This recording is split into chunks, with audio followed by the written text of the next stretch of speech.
Everything starts in the future 10 years after creatures have taken over the Earth. Our protagonist, Yangfin, is defending himself from an attack while telling his sister Kingser to run away. However, the monster kicks him in the stomach. Immediately, it comes to finish him off. But his sister jumps in front of the creature. She takes a steel whip to her back. Yangfin screams and grabs his sister, asking why she did that.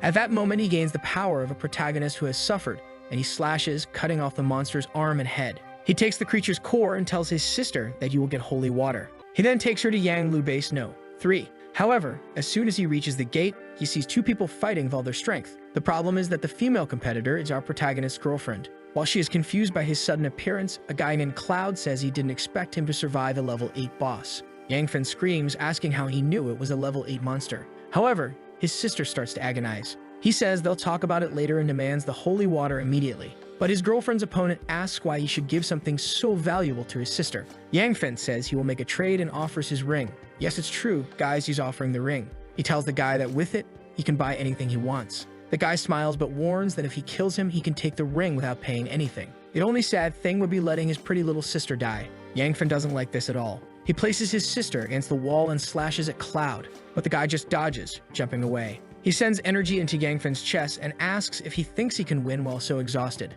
He then goes to put his finger on Yangfin's ring, but Yangfin says that would only happen in his dreams and eats the ring immediately. The guy smiles, saying now he will have to take it by force. He slashes at him, saying he will cut it out of him halfway. But something seems to activate in the ring, and his body radiates a blinding light. Time rewinds, and the boy wakes up. As soon as he sees the clock, he knows he has 3 hours before everything starts. He pinches his face, wondering if he reincarnated or if he's in a dream. Cloud is actually his girlfriend's name, and this guy was already making moves before the system. And now he wonders if he should kill her now or thank her. At least due to the betrayal, he has the chance to change his future. And in this life, he swears to protect his family and close friends. And of course, those who wronged him will not get off easy. Suddenly, someone kicks the door open, and the guys ask Cloud how she has the nerve to reject the boss and stay with that loser. They enter the room saying they'll break his legs. Cloud says she's terrified, but Yangfin knows it's all an act. The guy comes to hit him, but he easily dodges. The guy doesn't even react when Yangfin grabs his neck and makes him kiss the wall. The chubby guy is confused, and Cloud has no idea how this guy got so strong.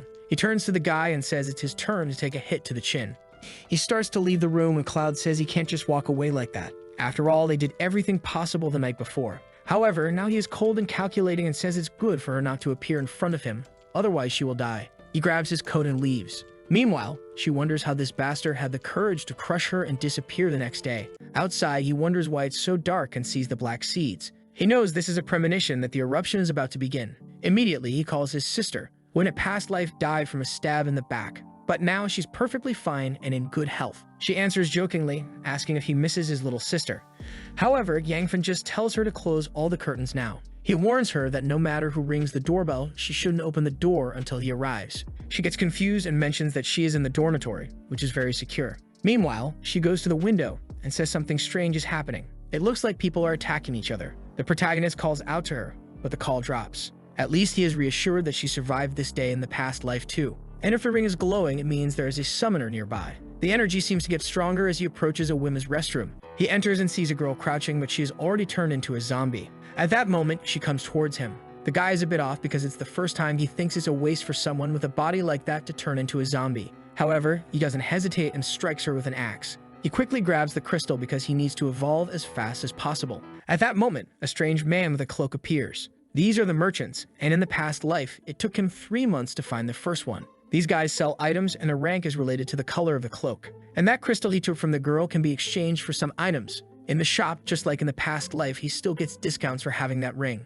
He decides to check if the weekly function still works. Using a golden hammer, it appears. He realizes it is an epic item, but the shop dissolves. Unfortunately, he doesn't have enough stones to buy it yet. That's when he hears a scream behind one of the doors. He approaches and sees a zombie going towards 2 girls. Both are obviously healthy, and the redhead tells her friend to hand over the knife. When she tries to say something to the zombie, our guy arrives and cuts down another one. The girls are startled, and he explains that the woman had already turned into a zombie because she was bitten. With that, the redhead introduces herself as Yu, and her friend is named Mumu. Yangfin thinks it's a coincidence because Mumu becomes a famous biomedical scientist in the apocalypse, and the redhead girl becomes a trump card for one of the largest bases. Suddenly, a monster appears behind him. However, Yu throws something at its shoulder. The creature gets back up, and Yangfin explains that if you don't remove its head, it won't die. With that, he gives it a full swing and goes to collect the crystal. Yu thinks he is incredibly strong and seems to be a pervert since he always approaches the bodies. Our guy, on the other hand, is only thinking about the potential the two have. The base 3 where they stayed was considered indestructible.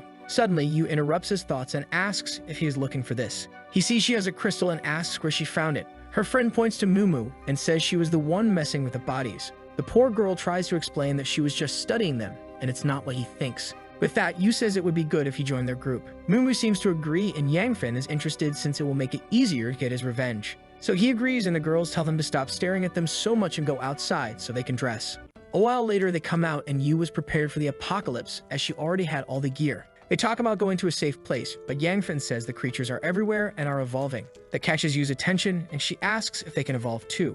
After a while, he introduces himself and says he has 3 conditions. They have to follow every order, hand over all the crystals, and traitors will die. He plans to put the girls to work in the apocalypse. However, they talk among themselves, saying he seems very competent, so they agree to these conditions. With that, they head to school number 1. It's full of zombies, and Yu asks where they are going. Yangfen says just to follow him and collect the crystals. With that, he heads towards the zombies, and they think it's very risky. However, he just raises the axe and cuts the first one in half, dropping the crystal. The artist got carried away because this panel wasn't necessary. She comments that it seems like an accumulation of vitamins and minerals, and maybe that's why they became zombies. Yu wonders if they would turn into zombies too by eating it. But if that were the case, why is Yangfen so keen on collecting so many? While they were watching him, a zombie approached from behind. However, it seems a car ran over it. A guy says that despite the circumstances, he found Yeonyu again. His name is Mutian, and he is a fanatical follower of the girl. The two already wonder why this piece of trash is there. Meanwhile, Yangfen is killing zombies, wondering why they are so distracted. These girls seem to be in Disneyland, and Yu is saying the guy is the prince of the school. He turns around, but Mutian starts talking to him, saying that he could be a good bodyguard. That offer reminds Yangfen that in the future, he will be out of money and in need of food and weapons. However, at that moment, Mumu was being attacked by 2 zombies. Yangfen ignores the conversation and kills the 2 zombies, saying they attracted too much attention. From a distance, Mutian tells him to come back while our guy has already run off. The guy starts getting angry because even the zombies are running after him. And now the trio is surrounded. What Yangfen finds most frightening is that nearby there is a second-tier flower, which is an evolved creature. Mumu asks if even plants are becoming zombies. At that moment, the flower's pollen begins to fall on the zombies. Yangfen warns that it's a technique it uses to take control of the creatures. He continues killing as many as he can, telling them to follow the path he is clearing. Mumu is about to be attacked when Yu kicks the monster. Our guy is impressed that she is fighting without any weapons. Then the guy approaches with the car, telling Yu not to fear because he will save her. With that, he accelerates and starts running over a bunch of zombies. He reaches the door, and Yangfen tells everyone to get in with him. However, as soon as he's inside, he shuts the door, and they ask what he is doing. Yu tells him to open it, but he says she will only get in if she becomes his girlfriend. She responds that he is despicable, but he says she is wrong for denying him and being with this poor guy. With that, they turn to Yangfen and ask where they are going. He tells them to run to the back of the cafeteria. With that, they start to retreat while he thinks he has to deal with a flower, or the number of zombies won't decrease. Passing through the creatures, he wonders how it is already at rank 2. Finally, he finds an opportunity and strikes it with an axe. The problem is that the plant seems to be as hard as steel.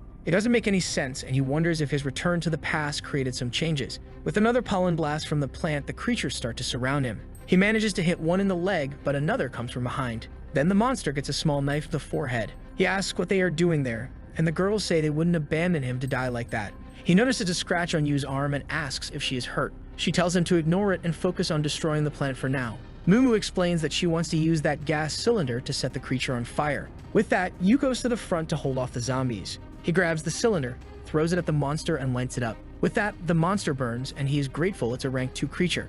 However, that's when he notices the creature's death pollen. He warns them to be careful, as it will make them fall asleep. A while later, someone is walking among the zombies looking for Yu. It is Mutian, wondering how they defeated all that. He approaches the plant and sees something on the ground. As soon as he touches the petal, something shoots up from the soil, and he spits blood. Meanwhile, Yu is telling our guy that she is feeling a bit dizzy. He explains that she got infected, and she tells him to kill her then. He throws her over his shoulder and tells her to relax. If she turns into a zombie, he will kill her without any hesitation. That's what I call a professional at calming people. While squeezing her gently, he says they need to get back to the women's restroom. He starts running and tells Mumu to follow him. He reaches the place and the vendor is there. He asks Mumu to hand over all the crystals, and they get a bit confused. Seeing him approach that person, she finds it strange to see someone standing in the middle of nowhere. With that, he activates the trade and disappears in front of them. The two are confused and wonder if they were abandoned. The poor guy is there seeing that purification water already costs 4 coins. That's capitalism's greed for you. The lucky rascal can use the ring to buy it cheaper. That's right, the oldest profession in the world. After buying everything, he spent 40 crystals and still has 60 left. He takes the item while thinking that in this life he won't be anyone's slave. No one will be able to touch a hair on anyone he cares about. With that, he pours the item into a bottle and thinks that for now, he will keep things a secret. The transaction ends and he asks how the girl is. The girl is stretched out and Mumu explains she is about to die. He takes a big gulp and you know what he's going to do. That's right, he will use the strongest muscle in the body to heal the girl. The friend is scared, but at the same time, Mu's hand starts to heal. As soon as she wakes up, she shoots at our guy, thinking he believes this will save anyone. He tries to explain it was the only way when the friend throws herself, thanking him for not letting her die. Yu concludes that it must have something to do with the hooded guy. Our guy says she is smart and explains that getting close to him allows you to enter a trading area. However, he tells them to hurry as they can't waste time. Once outside, he advises them to take advantage of the fallen zombies to collect the crystals. Then one of the zombies approaches. He realizes it's Mu Qian. However, he notices something and tries to protect the 2 girls. At the same moment, a Tokyo Ghoul-style attack comes for Yu, but our guy is a hero and saves her again. Mumu almost swerves, and he warns that the plant has a distance limit. However, the 2 are startled. She has been immobilized and is scared about this. Thank God Yangfin cuts it down before the video falls apart. He tells them to be more careful, and she apologizes for being so slow. The plant sends out a toxin attack, and he warns everyone to cover their mouths. However, once again, the creature comes from behind. This persistent little plant is almost killing him, but he has the legendary ring that instantly purifies impurities, allowing him to cut the plant. Its stones were right on that branch, and he collects them. Yu asks what it is, and he says it's a 2nd-degree core that can't be eaten yet. Hearing that, she asks if it's meant to be eaten, and he says yes. However, at the same moment, another little plant emerges from the ground, and Mumu warns them to be careful. He approaches and says not to worry. It's an essence with the flower's attributes. Yu is confused, and he says he'll explain later, because now they have to get back to the merchant. The rascal is still in a women's restroom, huh? This guy is peculiar. With that, he initiates the trade and buys a gun, a potion, and the legendary hammer. The boy is broke again, but hands the pistol and some experience potions to Yu. She shows up with a rifle and asks if he wants one of those too. He says no while showing the little hammer. She asks what that is, and he activates the item, saying she will see. A magic circle appears beneath him, and he says that with this new profession and the ring, it will be hard to kill him. However, Yu says he doesn't seem to have changed much, but he just ignores it while grabbing the hammer, thinking that with this new profession, the sky's the limit. He uses the transformation on the axe, which changes to a liquid form and in the next instant becomes a sword. He explains that a forger can build any weapon and add an essence. He approaches the one he obtained, and a blue aura emanates from the blade. He explains that like the plant, this blade now has the attribute to paralyze enemies. Mumu asks if he could upgrade her scalpel. He grabs a shower head for more metal and makes 2 small knives. The 2 are impressed, saying it defies logic. He tells them to drink quickly, and Yu doesn't hesitate and hands one to Mumu. They ask if they will gain abilities, and he explains that only physical powers. The scientist already wanted to observe the potions and make her own, but because of the current risk, she drinks it quickly. With that, they start to glow a little and feel full of energy. He points in a direction, saying it's time to go save his sister. Finally, you remember the poor girl, right? The zombie attacks him outside the car, and he accelerates towards it. They arrive at the women's dormitory in building number 1. A bunch of zombies is following the car, and they try to block the stairs using it. They stop there, get out, and start running. However, in the corridors, he feels something is not right. As he approaches his sister's room, the door is open and the window is broken. Yu squats peculiarly, saying his sister seems to have been hurt there.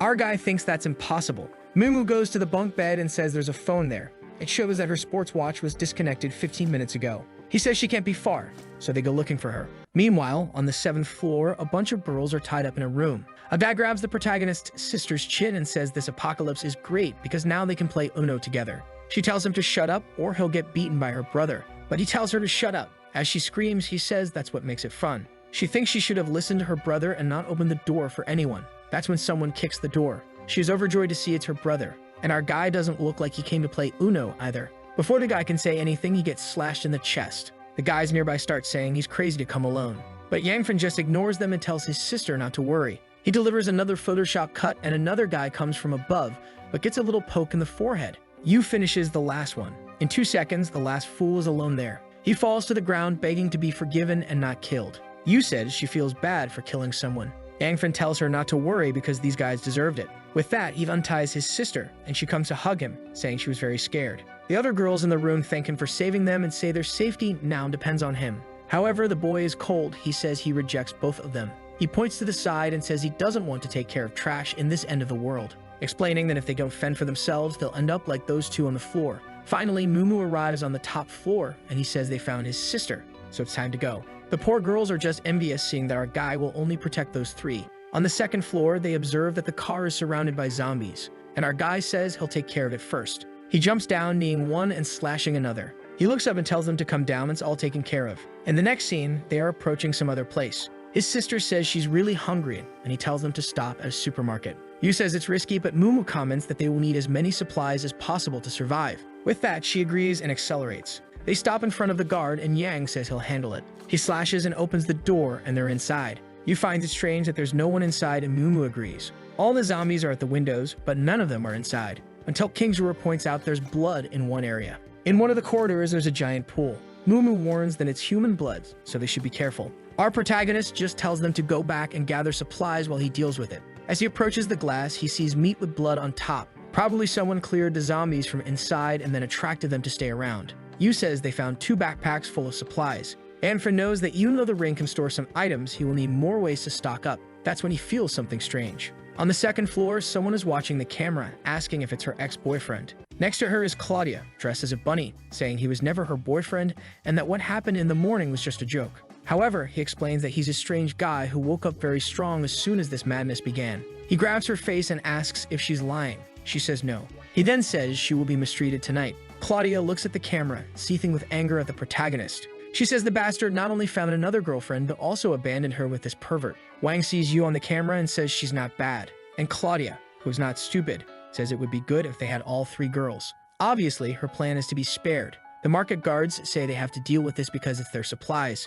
Yangfen realizes there's a camera and tells everyone the rest as he needs to gather some things. He approaches Yu and warns her that they are being watched, so they should be careful. He whispers a plan to her. A while later, he's walking around since all these items will become extremely expensive, and he'll need to store a lot. The problem is that currently the ring only has a capacity of 10 square meters. He picks up a bottle from the ground and throws it at the camera. Without anyone seeing, he pulls a lot of supplies into the ring. At that moment, a knife comes flying, and someone tells him to stop stealing. But our guy dodges and asks what this stealing business is about. Looking back, he recognizes Wang Weilong, a bastard who made his life hell before the apocalypse. The guy doesn't hesitate and tells his friends to break the protagonist's legs. However, he elbows each one in the chin, and they both pass out. The other guards are confused about how this young guy is so strong. Wang says he sent people to capture the girls, and if he resists, they will all die. But someone behind asks what he's talking about. It's Yu, saying he sent a bunch of trash. The guy is confused that the girl took down his friends. With that, he throws himself at Yang's feet, saying he was commanded by a guy named Zhao Yun.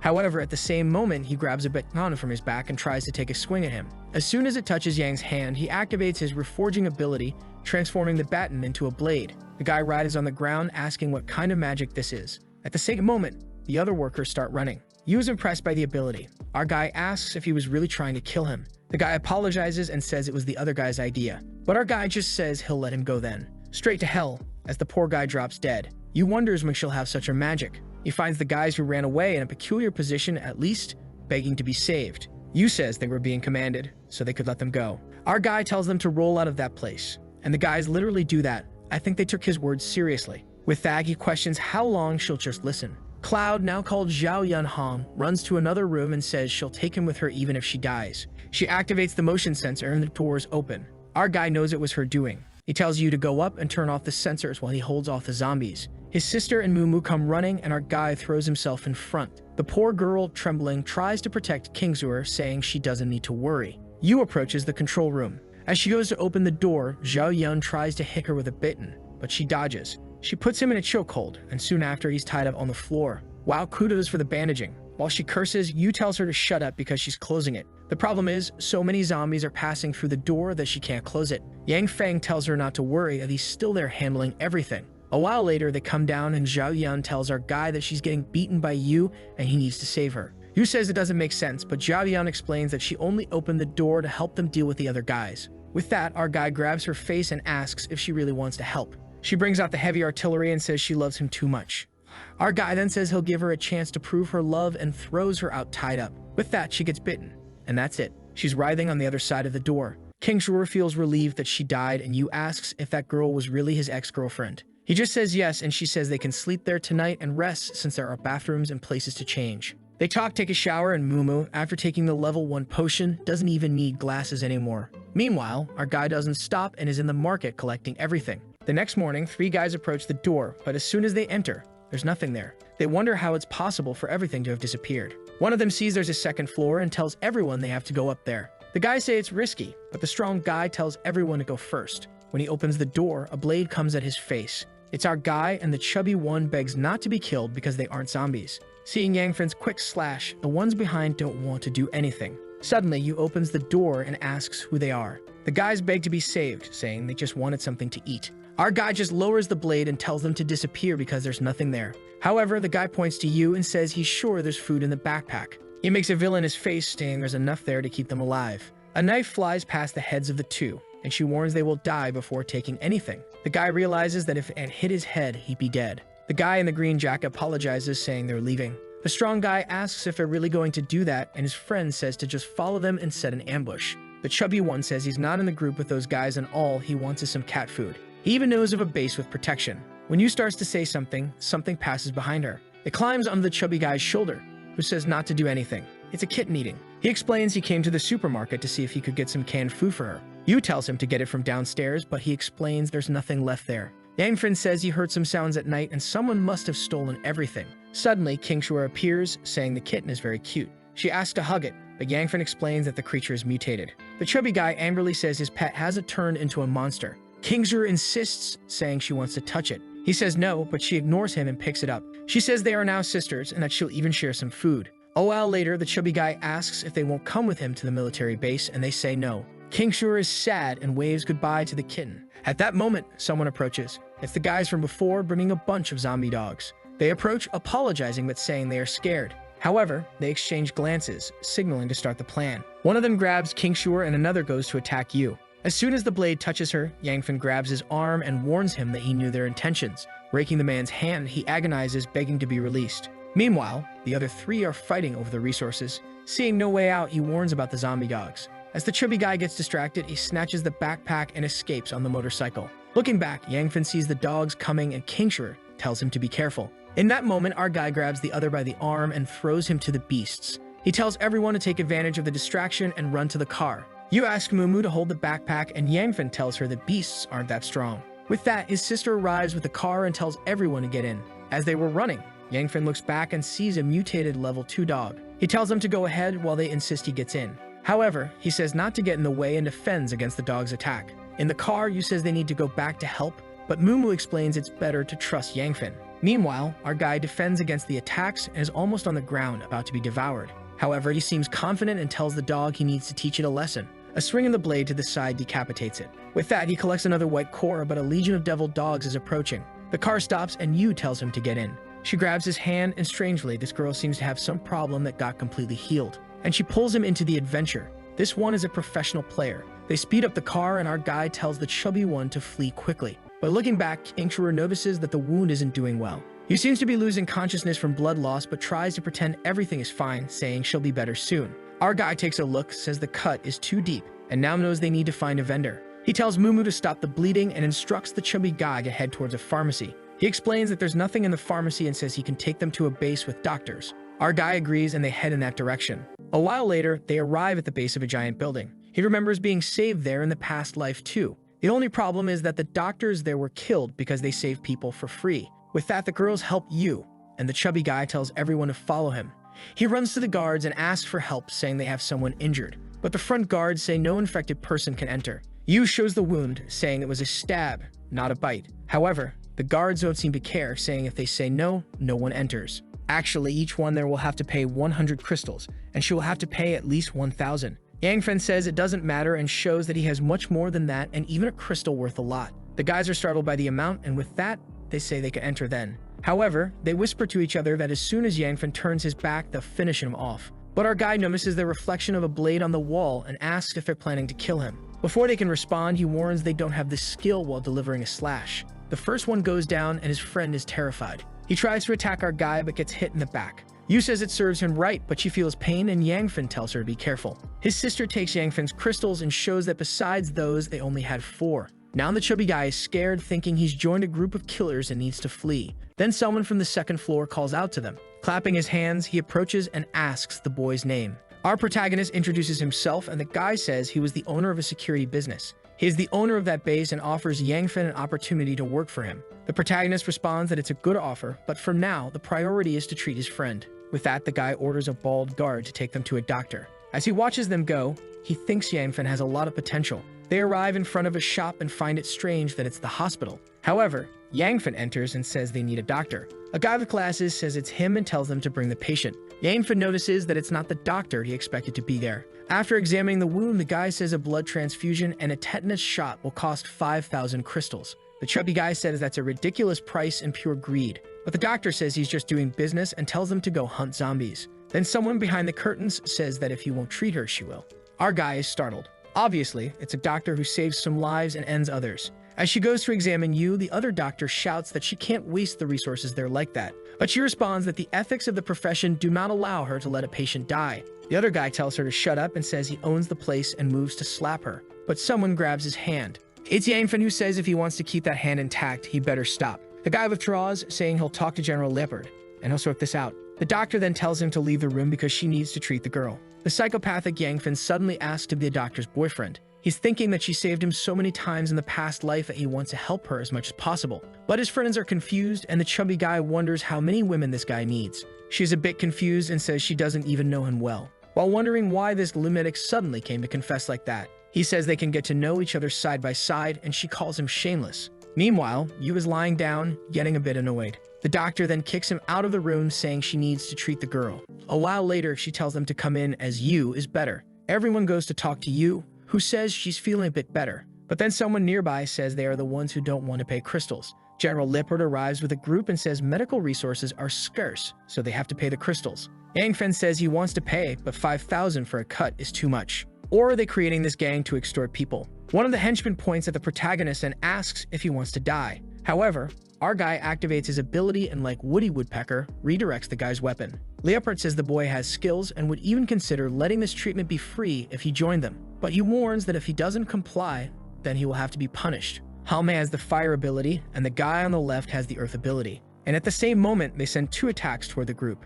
Our guy stretches out his hand to save Lin Mio, already pulling her from the attacks and throwing her over his shoulder. He's worried about almost letting her die while she thinks that it's clear he has abilities. Knowing that the guy's group might have even more abilities, he says he'll join them, but they have to leave the doctor alone. The guy asks how he's going to use his ability to do that, and Yangfen is sure he'll make great use of the craftsman class. He explains that he can make items from the shop 80% cheaper as long as he has the materials. Leopard says it's a great deal but warns him to fulfill his part. He then orders someone to prepare the accommodations. Meanwhile, Mumu questions if they are really going to stay among these bad people. Our guy explains that he's just taking advantage of the situation for you to recover and to get more resources. In one of the rooms, the boss comments that the plan is to steal part of his team and force him to make weapons for the rest of his life. The girl seems all motivated, saying the boss always plans very well. As they were being taken to their accommodations, a guy blocked Yangfen and said he would take him to make weapons. Our guy just thought it was a pity he'd have to advance the plan like this. His sister wanted to go along, but the guy refused.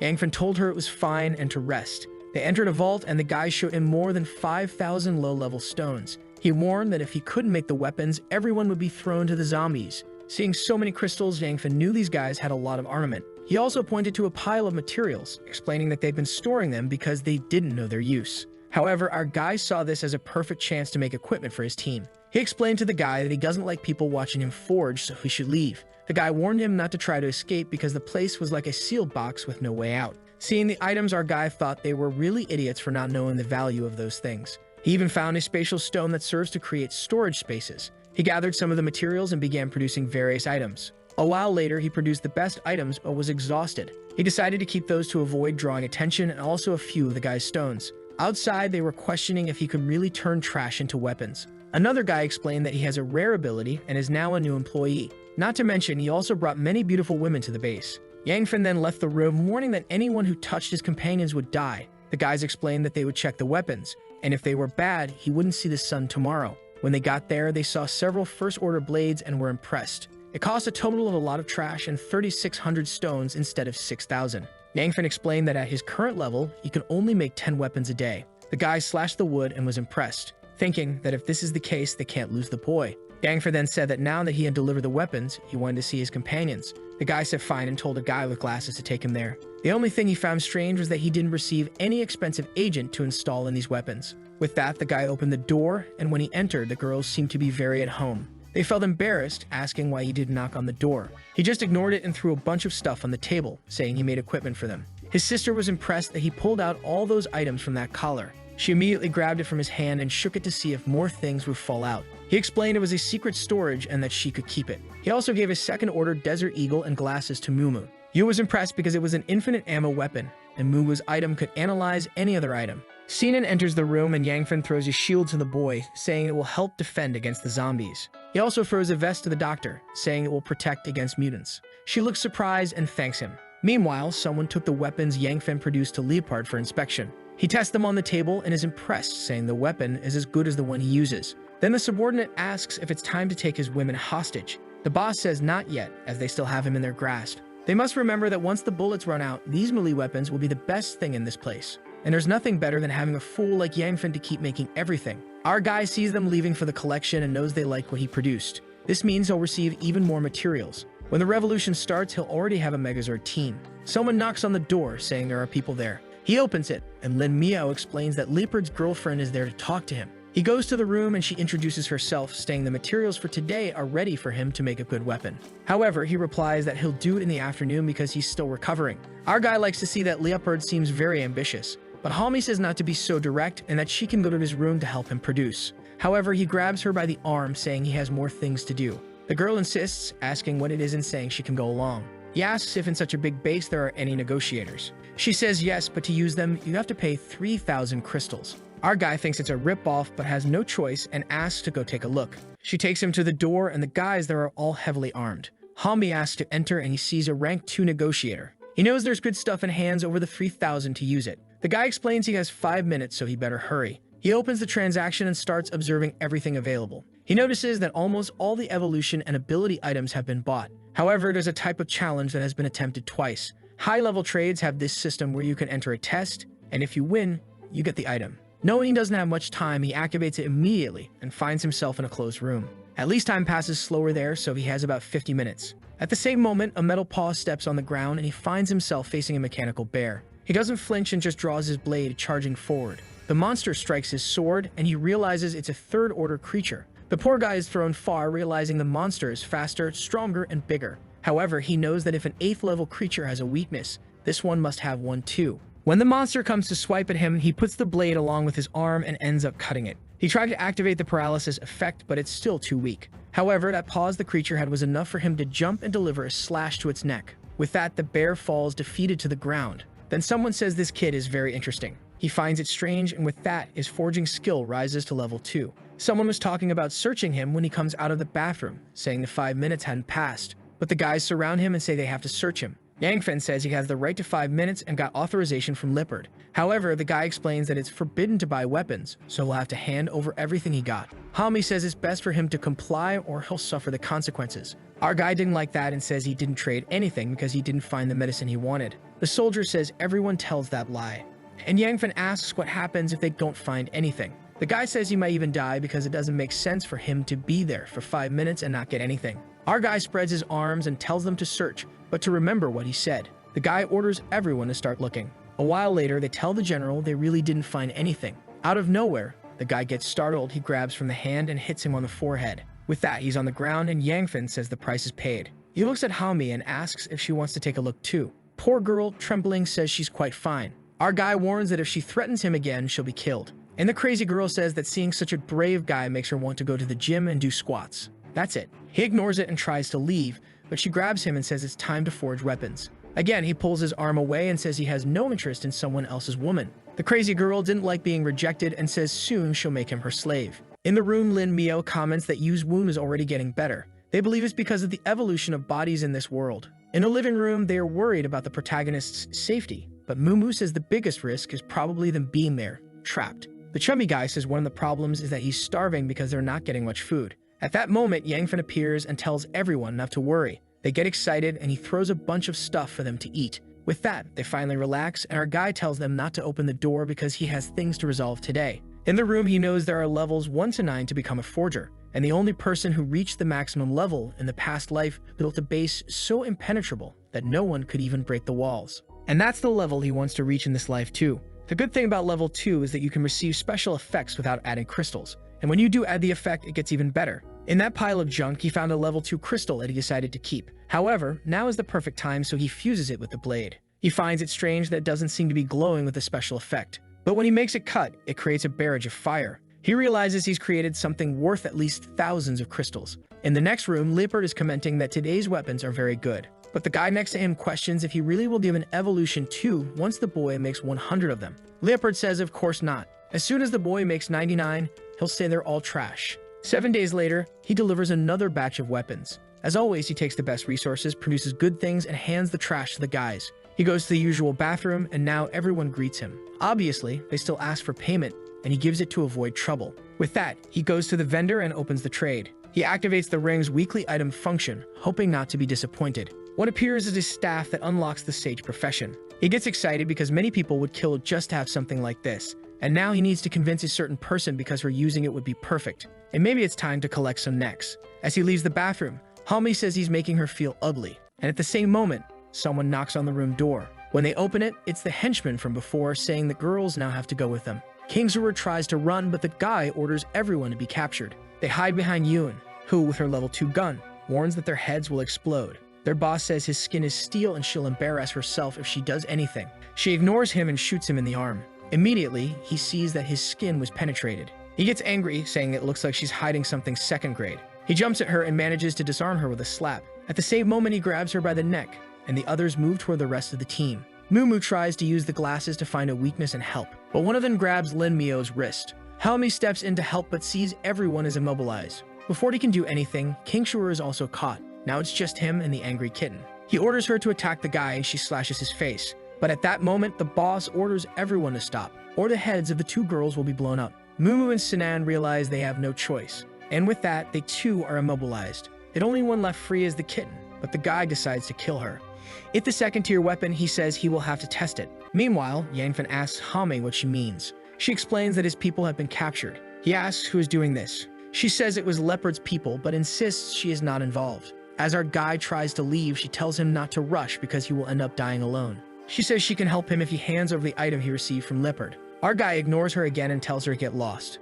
Now Hami is getting even angrier with him. He goes through the corridors and sees a lot of people apparently hunting for him. Realizing that Hami didn't lie and his people are in danger. The detail is that he was also imprisoned in this base, so he knows where people are taken. Now it's time to repay all these favors.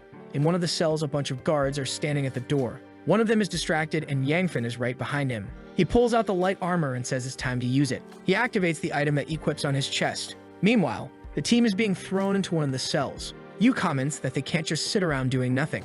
And Mumu says that with her glasses, it's easy to analyze the rope so it can be cut. But as soon as they start cutting, the guys seem to notice something. They open the door and kick, telling them not to think of doing such things. Yu takes advantage and trips the guy, telling him not to hit women. And Sinan's kitten had already freed itself and freed him. With that, he mounts a peculiar guy. The problem is that they already have a gun pointed at the boy's forehead. And as a bonus, he gets slapped in the face. The kitten came running to help and started mewing. The guy immediately pulled the trigger and said he would kill her. He fired and the chubby guy threw himself in front. The guy said that if that was the case, he'd send him to heaven first. But at that moment, something came flying and a boot hit the guy in the face. He asked who had attacked him. From the door, Yangfan with his flaming blade said it was him, already warning that they seem eager to die. The guys surrounded him and told everyone to shoot, shouting that he should run. But this boy is in the Matrix.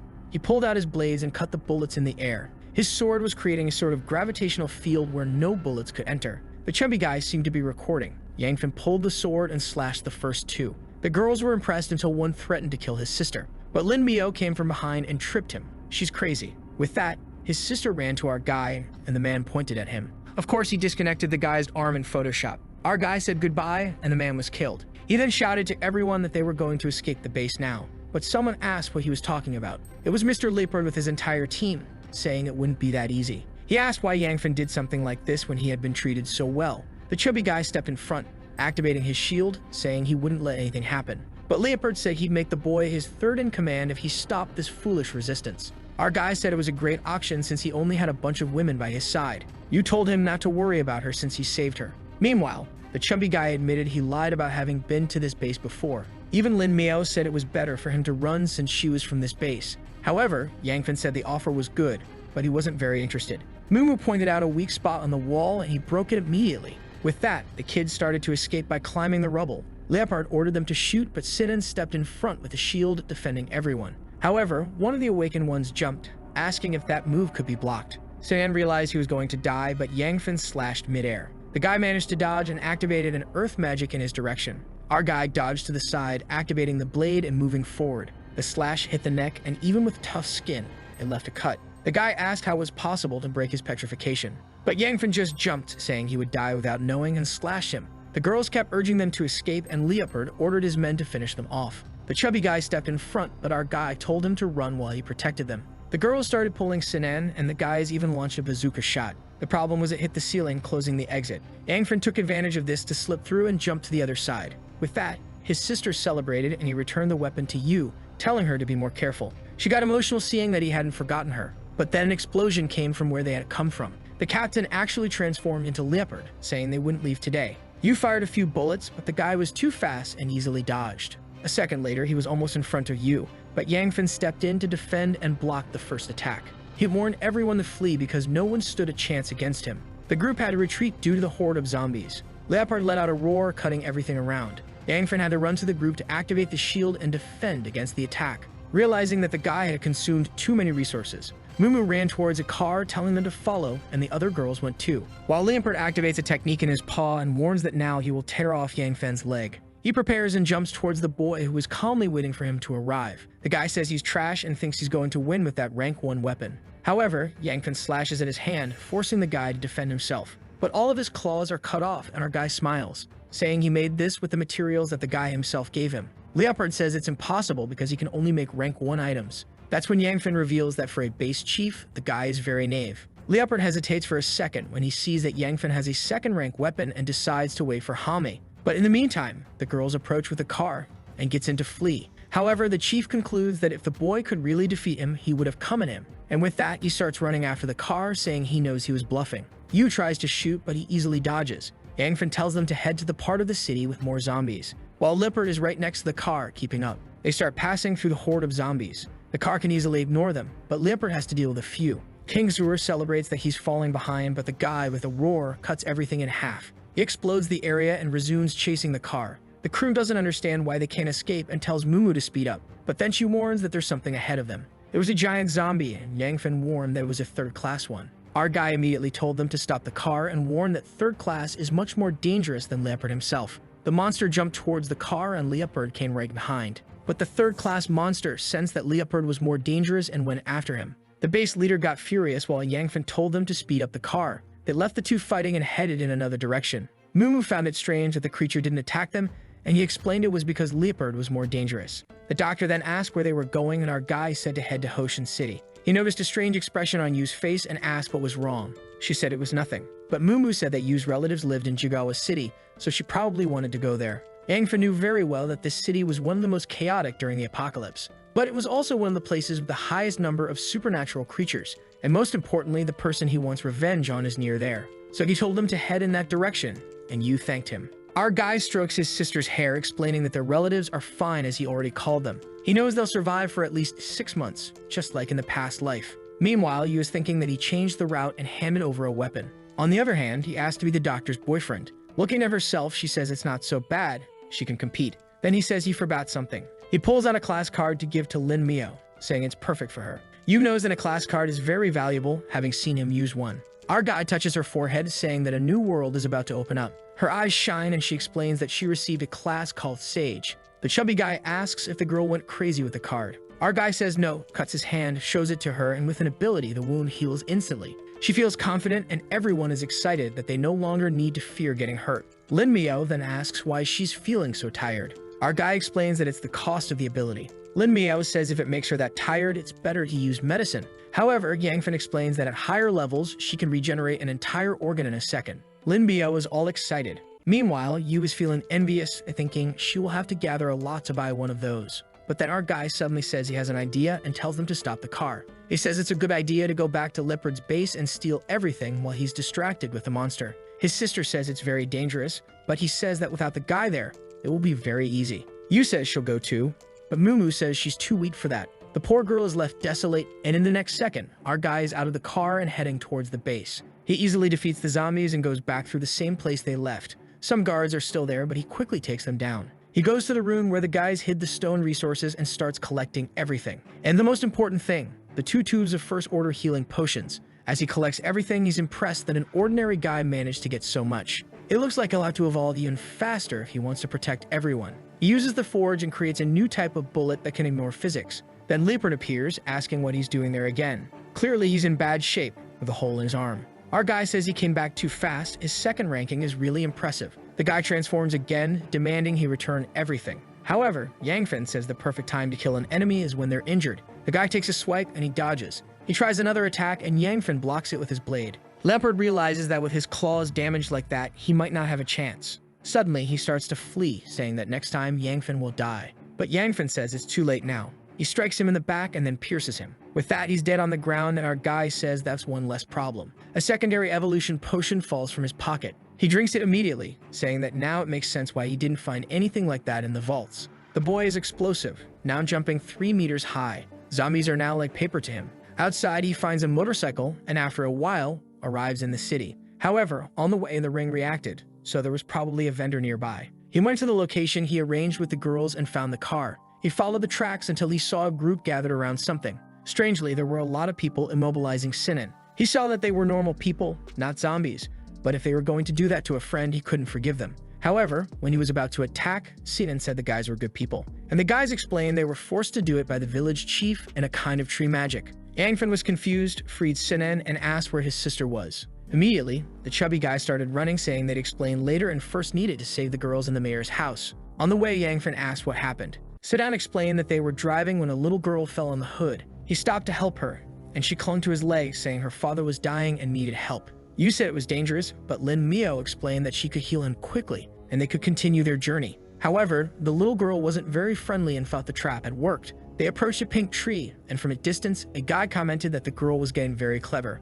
They approached a wooden house, and she explained that her father was there. Yu looked around and found it strange that there were no zombies. The girl went inside and talked to her father, who was coughing. At that moment, Lin Mio went and used her ability to heal him. Apparently, the guy was really sick because he realized they weren't ordinary people. He got up and said it was amazing that she was really a doctor. King Shura patted the girl, saying her father was now fine. Meanwhile, Lin Mio was now exhausted. They were about to leave when the father told them to wait. Some guys kicked the door open, asking who the new people in the village were. The father said they could rob other people, but should let these ones go. However, the guys ignored him and said they were going to collect all these girls. The father stood up and approached the chief, telling him not to do that, but got slapped in the face. Yu pointed her weapon and warned that anyone who moved would die. However, obviously, one of them came up behind King Shura and took her hostage. With that, he ordered everyone to drop their weapons, and now they had no choice. The mayor ordered all the women to be taken to his house and the chubby guy to be tied to the pillar. The father begged them not to do it, but he got kicked again. He ordered his daughter to be tied up and warned that if he didn't kill the chubby guy on the pillar, his daughter would die. Meanwhile, Yangfen and the chubby guy were running in that direction. They were a bit confused about the path until a guy in a black shirt appeared and said he'd take them to the place. It was the father of the girl who needed help, and he said they were near the sacred tree. It was over 200 years old and had been protected by the village for generations. However, when the apocalypse started, the tree gained powers and killed villagers. But just when it was about to kill the chief, it stopped a second before. Since then, everyone has been worshipping him, thinking he has control over it. Yangfen knew that trees couldn't be controlled like that unless the guy had an elf mutation. With that, they approached the house. Yangfen arrived with a kick. The guy had immobilized everyone and was about to do something to Yu. But that's when Yangfen showed up. The chief asked where the guards were, and our guy said they were all dead. He jumped towards the guy and told him to get his hands off his woman. He freed the others while Yu was emotional that he called her his. The guy said to wait, that he had an offer to make. Yangfen asked why he was deceiving everyone while the guy was preparing to kill him. The guy tried to react with a weapon, but in half a second, our guy cut off his arm. The girl's father begged him not to kill the chief.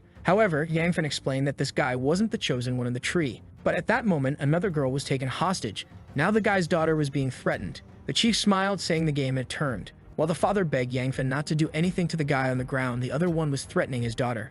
Do you remember that the last chapter ended right when Yangfen said he was going to kill the guy on the ground? The other one, who was behind the girl, said that if he did that, he would kill her. However, blood splattered as Yangfen mercilessly struck the neck. With that, the guy retaliated and hit the girl. The father ran desperately, shouting for his daughter. With her in his arms, she turned to the doctor and asked her to save her. Yang Fan then turned to the guy and said that his daughter's life was now in his hands and that he should call everyone from the village. Immediately, he ran off while the doctor tended to the little girl. Yang Fan looked at the guy whose arm he had cut and told him to stop pretending to be dead. Immediately, the guy got up, saying he was a good man and didn't deserve this. However, another person came from behind and kicked him, telling them to go to the tree. When they got there, it was exuding a giant aura. In front of it was one of the merchants. Our boy was impressed because the merchant's cape definitely indicated good items. Mumu explained that it was an alien tree that science has difficulty explaining, and Kingjur commented that there was someone underneath, but it didn't seem to be attacked. The villagers then started blaming the person under the tree. However, Yang Fan knew they were just doing that to shift the blame from themselves.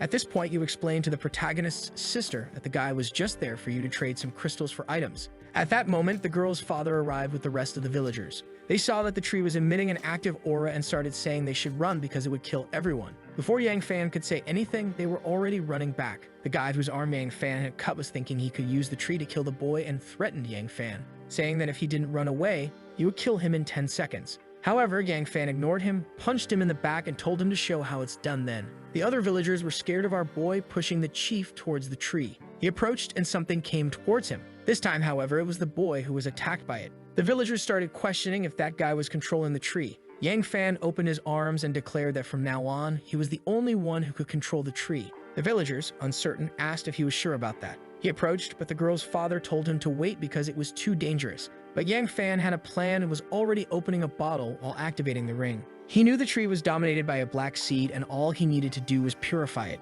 You wanted to help, but Mumu said it was too risky, and they should trust Yang Fan. The best the two could do was stay back and give some support. The tree attacked, but Yang Fan jumped and easily dodged it. He moved forward with his aura activated on the blade and made a direct cut on the energy branch. However, there were many branches and one found an opening on his back. The guy hit the boy hard. Worst of all, Yang Fan realized that the level 2 sword wasn't cutting. Once again, an attack came head-on, and just like before, he noticed another attack from behind. But something interfered and changed the tree's attack direction. It was Diryu messing around with a gun. However, something startled her. Yang Fan was being attacked from 5 sides, but the boy was motivated and dodged everything with a jump. He grabbed the purified water and threw it toward the trunk. As soon as the water hit, it seemed to be absorbed and strange smoke began to come out of the tree. The entire tree started shaking while Yang Fan watched. This boy thought he was in a video game and went to the vendor to buy what he needed. He didn't know if the water would purify, so he was at least going to take advantage of the situation. Something fell to the ground. Apparently the tree broke, and they seemed confident he had won.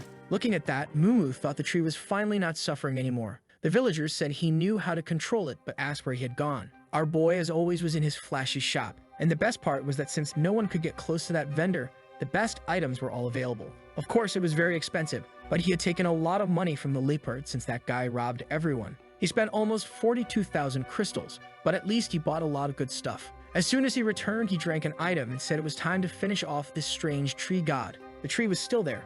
What had fallen were some branches. Yang Fan seemed to notice something. Before he could act, the villagers suddenly knelt, saying he was the god of that place. Mumu explained that since he calmed the branches, people thought he really was some kind of god. At that moment, his brother came running and asked how he dealt with that weird guy. Our boy ignores everyone and just grabs some evolution agents and tells them to consume them. He hands one to Yu, saying it's a second-class agent, so it will help her body become much stronger. Since she received a higher level one, she's blushing now, wondering if he really likes her that much. She starts emitting a Dragon Ball Z-like aura and says she feels power surging out. Everyone comments that they feel much stronger than before. Then our boy hands a royal class card to his sister. With that, she can move through space and even fly, so she won't be captured anymore. He also bought an Elven Race card for Mumu, which will allow her to communicate with plants. Both activate their cards and feel more power arriving. Man, she's the Elon Musk of the apocalypse. I've never seen anyone buy so much stuff in a game. With the new class, Mumu can hear the tree thanking them for their help. A strange energy comes to her, and a green creature with a crystal on its forehead appears. The tree says that the branches that fell from it are strong weapons, and they should use them. Kingshura congratulated Mumu, who said it was all thanks to Yang Fan. She tells our boy that the tree said to use those branches as divine weapons. Our boy sees that those branches are tier 3 and understands why it was so dangerous to fight against them. Seeing the spirit she obtained, he comments that it will help her a lot in battles. With that, the unstoppable boy says they finished everything here, and it's time to go. However, the village chief says that since they saved them, they should at least stay for dinner. The little girl they helped insists, saying they cooked very well. His sister and the chubby guy were starving, so they beg Yang Fan to stop for a bit. With that, they all ended up dancing around the campfire. Meanwhile, the doctor told our boy that she wanted to stay like this forever. However, our boy is only thinking that she should enjoy the happiness here because when they get to the city, things will get crazy. The scene shifts to half a month later in the middle of Jikuin City. Unfortunately, their car is out of gas, so they will have to walk the rest of the way. Mumu comments that this journey has been good as they are getting familiar with their powers. He wants to find her parents and show them that now she is stronger and can protect them. Suddenly, King Shurer notices something. A zombie is coming their way, but King Shurer seems very calm. She jumps and starts floating with her new ability. Meanwhile, from a distance, Yu easily finishes it off. Another creature heads towards Mumu and the doctor. Mumu activates the tree spirit, which impales the poor thing. Yet another creature leaps towards the chubby guy. The monster lands in front of them and Mumu warns them to be careful. She says it's a level 2 zombie and it's strange to see it in this part of the city. However, the chubby guy just activates his shield and says there's nothing to worry about as that creature will never get close to them. The creature begins to get bombarded with a barrage of magic. It's clear that everyone in the group has become much stronger over the past half month. Yang Fan then appears, commenting on how much they've improved. Even he didn't expect everyone to evolve so much in just half a month. In a split second, King Shurer approaches the zombie and grabs the crystal, appearing in front of the protagonist who congratulates her. However, suddenly something else approaches them. Our boy remains calm, wondering if it's an ambush, but his sister easily saves them, stating it's impossible for them to die so easily. Mumu activates her goggles and points out the direction from which the attack came. With that, they have a mental connection as Yu takes a shot, hitting a girl holding an AWM. Yu immediately demands to know why she is attacking them. The girl, who looks like she will join the protagonist's group, says they are a bunch of trash who rob other people. King Shurer retorts that she is ridiculous for saying that while attacking them. However, the girl suddenly points to the protagonist, saying that Yang Fan stole a crystal from her. She had been fighting a rank 2 creature for the past 5 days, and now they come and take it. She then tells a sad story, saying she needed that crystal to trade for medicine for her little sister. Yu, in her innocence, decides to believe her, suggesting they might help her and she can also show them around the city. Our boy, with his elephant-like memory, recalls 2 sisters who were extremely strong in this city. He then asks her what her name is. She says she doesn't care if they want to kill her and reveals her name is Chu Chaoman. Our boy is taken aback, wondering about the odds of something like this happening. He then asks if she is the sister of Chu Xiaoyan, and she is confused as to how he knows. Even Yu finds it strange that our boy knows the name. She finds this extremely suspicious since their city is over 1,000 kilometers away and starts wondering what secrets this boy is hiding. He knows that in his past life, these sisters were unbeatable when they fought together. It would be a huge loss for humanity if he didn't help them. He then says they have a healer in their group who could help her sister. However, Xiaoman only says she would never trust gangsters like them. Our boy throws a crystal to her and says it's a token of trust. She sees the size of the crystal and says it's extremely rare. So why is he giving something like that? Our boy says it's no big deal, and Yu asks her to trust them because they only want to help her sister. Besides, they need someone to guide them in the city. With that, Xiaoman agrees and the deal is made. She starts guiding the group, warning them that there are very strong people where her sister is. She thinks to herself that all she needs is a cure for her sister. Once her sister is 100%, dealing with these people won't be difficult. They get close to an entrance, and she warns them that their base is underground. She approaches, knocks on the door, and asks to enter. Yang Fan notices his ring reacting, indicating there's a vendor nearby. A very strong girl asks where Xiaoman was and says they were worried about her. They immediately point to the group and ask who they are. Sinan activates his shield instantly and asks what's going on. Xiaoman tells her older sister that they helped her defeat a level 2 creature and might even save her sister. The leader feels awkward because she didn't know they were allies and says that if that's the case, everyone can come in. However, she knows this could be risky, so for now she'll pretend to be her friend. They start entering and the leader asks how her injury got better. She points to the group and says they have a healer who could even help her. The leader replies that it's impossible since a level 1 healer could never help her. However, Xiaoman shows the crystal they gave and says they can trade it for a real elixir. Her sister thanks her but says, unfortunately, that won't be enough for her injury. The guy next to her apologizes for letting something like this happen. It happened on the day they went out hunting, and she had to save him from a level 2 zombie. Angrily, Xiaoman asks her sister why she wants to die so badly. Observing this, Gang Fan says to himself that he has a strange feeling about all of this. He then says he can provide the crystals they need, but he'll have to use the trade card. Xiaoman's sister says they still need 4,000 crystals. Does he have all that? At that moment, Yang Fan pulls out a crystal from his pocket and says to take him to the trading post. The sister named Xiaoyan is shocked that he's helping them so much and even saved her sister. She then asks why he's doing all this.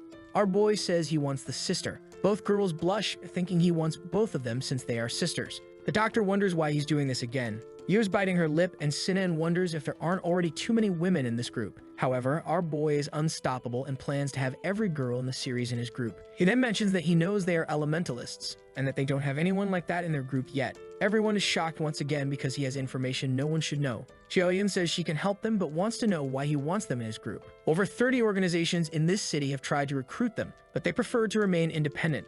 She then turns and tells them to follow her, saying they will resolve the other issue first. But she warns Yang Fan not to talk about this with anyone else. She points to the side and says that's where the trader is. Our boy sees it's a level 2 trader and wonders if they have the antidote there. He then tells the group to wait. Approaching the trader, he asks to see the trades. Once again, various items appear in front of him. The people in this base are so poor that the best things still haven't been bought. He sees a decontamination potion and wonders if it will help the girl. Additionally, there's a soul ice card, a profession card he plans to use to convince them to join him. However, it's obvious that if they refuse, he won't give them anything. After all, in this apocalypse, you must save your own skin first, and he needs as many resources as possible to deal with the damned Xiao Hao. With that, the trade is complete. Suddenly, he hears shouting about someone about to turn into a zombie. People are blocking the tunnel entrance while the sisters are on the ground. Everyone sees that the guy in front, who was with them, has suddenly transformed and is about to advance to level 2. Yu tells everyone to stay back, saying she'll handle it. She starts shooting at the monster, but the bullets seem to be just ricocheting off his body.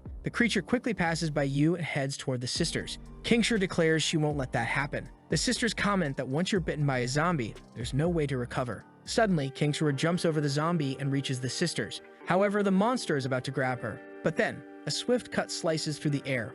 Of course, it was Yang Fan slicing the zombie at the neck. The sister smiles and thanks him. Yang Fan warns his sister that he never wants to see her risking her life like that to save someone else again. This sentimental boy hugs her, remembering the future when he lost her once. She finds this lost once remark strange and wonders if he's referring to the day she was left alone at school. He hands the antidote to Mumu and asks her to analyze it to see if it's useful. He turns to the sisters and Xiaomin starts crying, saying her sister is about to transform. Xiaoyun, on the other hand, tells them to kill her before she turns and becomes dangerous. She starts yelling at Miao Chum to cure her sister immediately. Mumu explains that the antidote will only buy them a little time. Our boy realizes that there are no more vendors with complete decontamination. Suddenly, Xiaomin transforms and turns towards her sister. She jumps on her, pinning her to the ground, apologizing for not being able to control herself anymore. Her sister, almost psychotic, says it's okay and she can feed on her. Our boy steps in and says he has to interrupt their touching moment because he's here to help. You think he'd pour the potion into her mouth, but he offers it like a drink at a bar. Naturally, she's not thrilled and screams at him. Xiaomin says the potion won't work because the guy earlier had drunk one and still transformed. Our boy doesn't care about their protests and kicks the other one. He pins her arms down and forces the potion into her mouth, telling her to stop complaining. The girl had no choice and starts screaming that it hurt. A few seconds later, she begins to open her eyes. Xiaomin approaches and asks if she's okay while the girl is disoriented. Our boy comments that she'll get better and tells the others not to lower their guard. Xiaoyun says she has a splitting headache and asks if they gave her medicine. Her sister explains that it was Yang Fan who immobilized and helped her. Our boy explains that the antidote he gave is of common class, which is why it only delays the mutation. However, these apocalypse girls seem to have a screw loose. She thinks Yang Fan is her savior and will have to thank him somehow. Suddenly, a bald man comes running, shouting that they have a big problem. Their enemy, Zhenjiang, seems to be attacking the base and they've already lost a lot of members. Xiaoyun gets up, saying he must have learned about her injuries to come at this time. Xiaomin tells her to be careful since she was nearly transforming just moments ago. You ask the protagonist if they will help. Our boy says they will check out the situation for now. Outside, there's a fierce firefight reminiscent of a CS match. The enemies are there because they know there's a trading post inside the base, which is why they want to take it. Suddenly, someone destroys the door. It's Xiaoyun, quite literally on fire, saying she's there to handle things. The enemies ask why she's there since their intel said she was injured. Now the guy is unsure, thinking if she's using abilities like that, they're in trouble. The base members cheer upon the arrival of their leader, and she says that guy is bold to come here. However, she suddenly feels a strange pain. Her magic deactivates, and her sister asks what happened. The enemies celebrate again, saying the intel was correct and she's not doing well. They immediately send a group to invade the bomb site. The people at the door say it's better if they stop there. However, the enemy leader orders everyone to stay put, warning that if they make any move, their leader will be blown up. Xiaomin points out that if he does anything, he will also be killed. This place is worse than Afghanistan, and the sister tells him not to do anything. The guy drops his weapon, saying it's fine and he won't harm the sister. However, he then orders the bald guy behind him to shoot Xiaomin in the hand. The bullet hits her arm instantly. The The base members begin pleading for the girls' lives, and she cries, begging them to stop. She screams at Yang Fan to please save them. At that moment, there's a sudden crack, and everyone turns, scared, not knowing who did it. The leader looks around, unable to find anyone. Once again, he threatens Shoyun's life, saying if no one shows up, he'll kill everyone.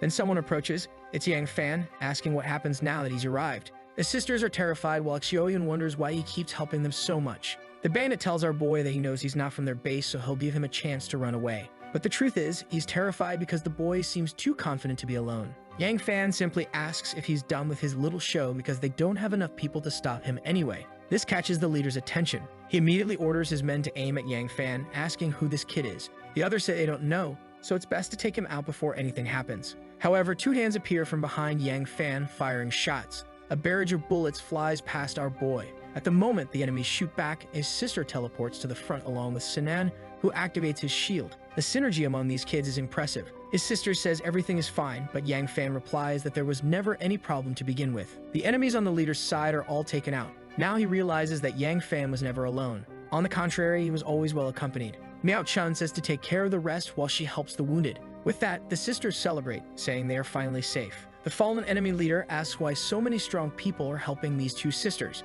Shoyun, smiling, says they are simply lucky. She then demands to know who gave the information that she was injured. The guy reveals it was someone named Kim Jun, who mentioned they were looking to buy a level 2 antidote. She thanks him for the information and promptly knocks him out. She turns to Yang Fan and says he saved them once again.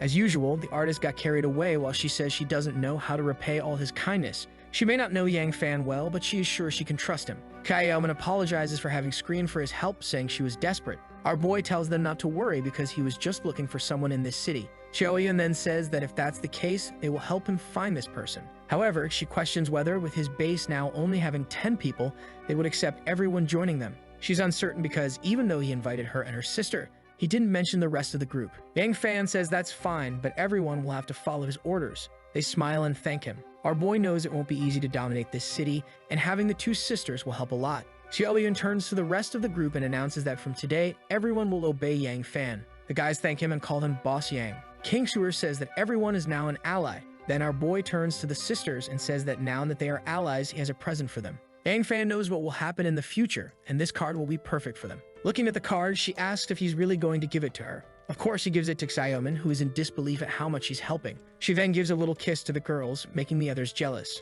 Shoyun seems angrier than Yu, who finds it strange that this girl was so scared. Xiaoman activates the crystal, receiving the Soul Ice class. Shoyun is once again convinced that the best option is to always stay by Yang Fan's side, especially since he just made her sister even stronger. A happy Xiaoman thanks him and says she wants to test her new ability. She unleashes a barrage of ice on the fallen fool, who slides away, making her exclaim how amazing it is. Yu, feeling sad, comments that now the group has 2 more people with abilities while she is the only normal one. You might feel sorry for this girl, it's time for her to get the Exodia class or something. Yang Fan tells Xiaoman to be more careful since she'll get exhausted if she uses too much power. Miao Chun helps Xiaoman recover. Yang Fan's priority is to learn more about the city and find Yu's parents. With her injuries healed, Shoyun offers to help him start this mission. King Shuer says she wants to go with him since she has teleportation abilities. However, Yang Fan says it will be too dangerous and she has a more important mission. He tells her to check the food reserves at the base and give her a necklace if needed to help the people. Xiaoman's group is starving since they haven't found much food since the beginning of the apocalypse.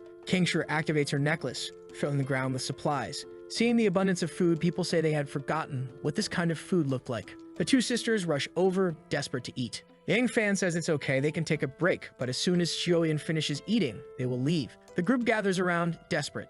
Yang Fan knows that in the apocalypse, food is the easiest way to control people. In the end times, women would sell their bodies and men would enslave themselves just to get some food. The hungry girl comes running, saying she's finished and they can go. However, Yang Fan notices something. She grabbed a chocolate bar and put it in her pocket. He knows that it's very valuable. He tells her to come on, but he has a slightly stern look on his face. As they walk through the city, she provides information about who controls each area. Suddenly, a zombie comes towards the two of them. Xiaoyan steps in front and activates her flame ability, easily burning the creature and sending it flying. She explains that they are in the 5th ring, where only low-level creatures are found. Near the 3rd ring, there are many level 2 monsters and even some level 3s. Yang Fan knows that Yuan's family is near the 3rd ring. He then asks about the other 2 rings. She explains that she has no idea, as they have only reached the 3rd ring at most and cannot advance beyond that. However, she encountered an organization of some humans on the edges of the third ring, but they need to be careful because the people in that region are much more organized and powerful. He asks if she could handle a level 2 creature.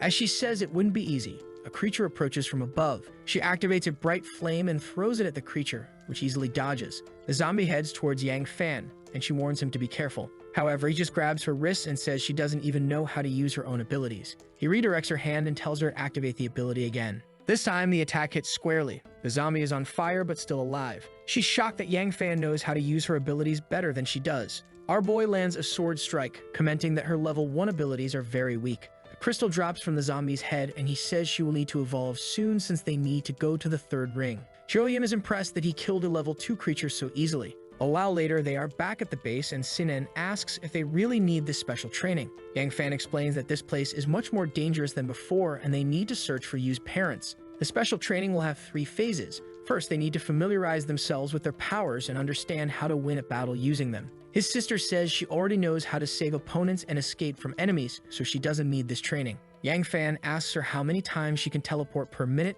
and what the maximum distance in meters is. She looks confused, saying she doesn't know such precise details. The others start thinking that knowing these kinds of details could really make the difference between life and death. However, Yu is still crying because she's the only one without any abilities to participate in the training. Yang Fan turns to Mumu and Yu and says that they are not exceptions. Yu becomes excited, saying that she's sure she'll soon receive some special power. She starts talking to herself, feeling selfish for thinking this way when everyone is trying to save her parents. She reminds herself that she is Yang Fan's shooter, and even without abilities, she is still strong. This sweet girl is highly motivated to help our boy. Yang Fan says they will need to undergo regular physical training and not just rely on the strength given by potions. Additionally, they need to improve their teamwork. Mumu mentions that they've already been practicing a lot and asks if it's really necessary. Yang Fan explains that the training will be different now since they will be training by hunting zombies. They will not only strengthen their abilities but also learn to depend on each other. They need to learn to combine their abilities to reach their maximum potential. Only this way will their group be strong enough to reach the third ring.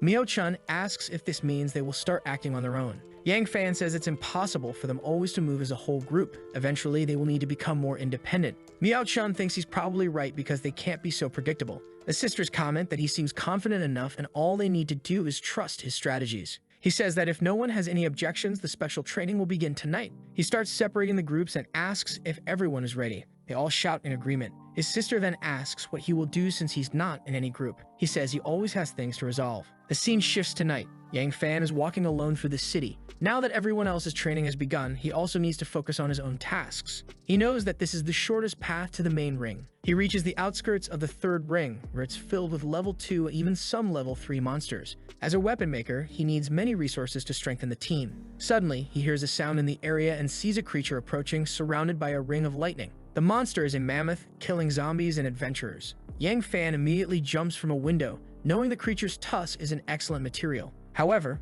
the monster stops and stares at him. The mammoth charges towards Yang Fan, who remains calm. He knows the creature is at least rank 3, so he needs to be cautious. He grips the sheath of his sword, saying he also needs to gauge his current strength. The creature's attack throws him into the air. He realizes the creature is actually about to advance to level 4. As he is thrown up, it becomes clear that the monster wants to impale him on its tusk using gravity. However, he smiles, stating that this strategy is foolish against him. Using the momentum from the fall, he activates his sword's power.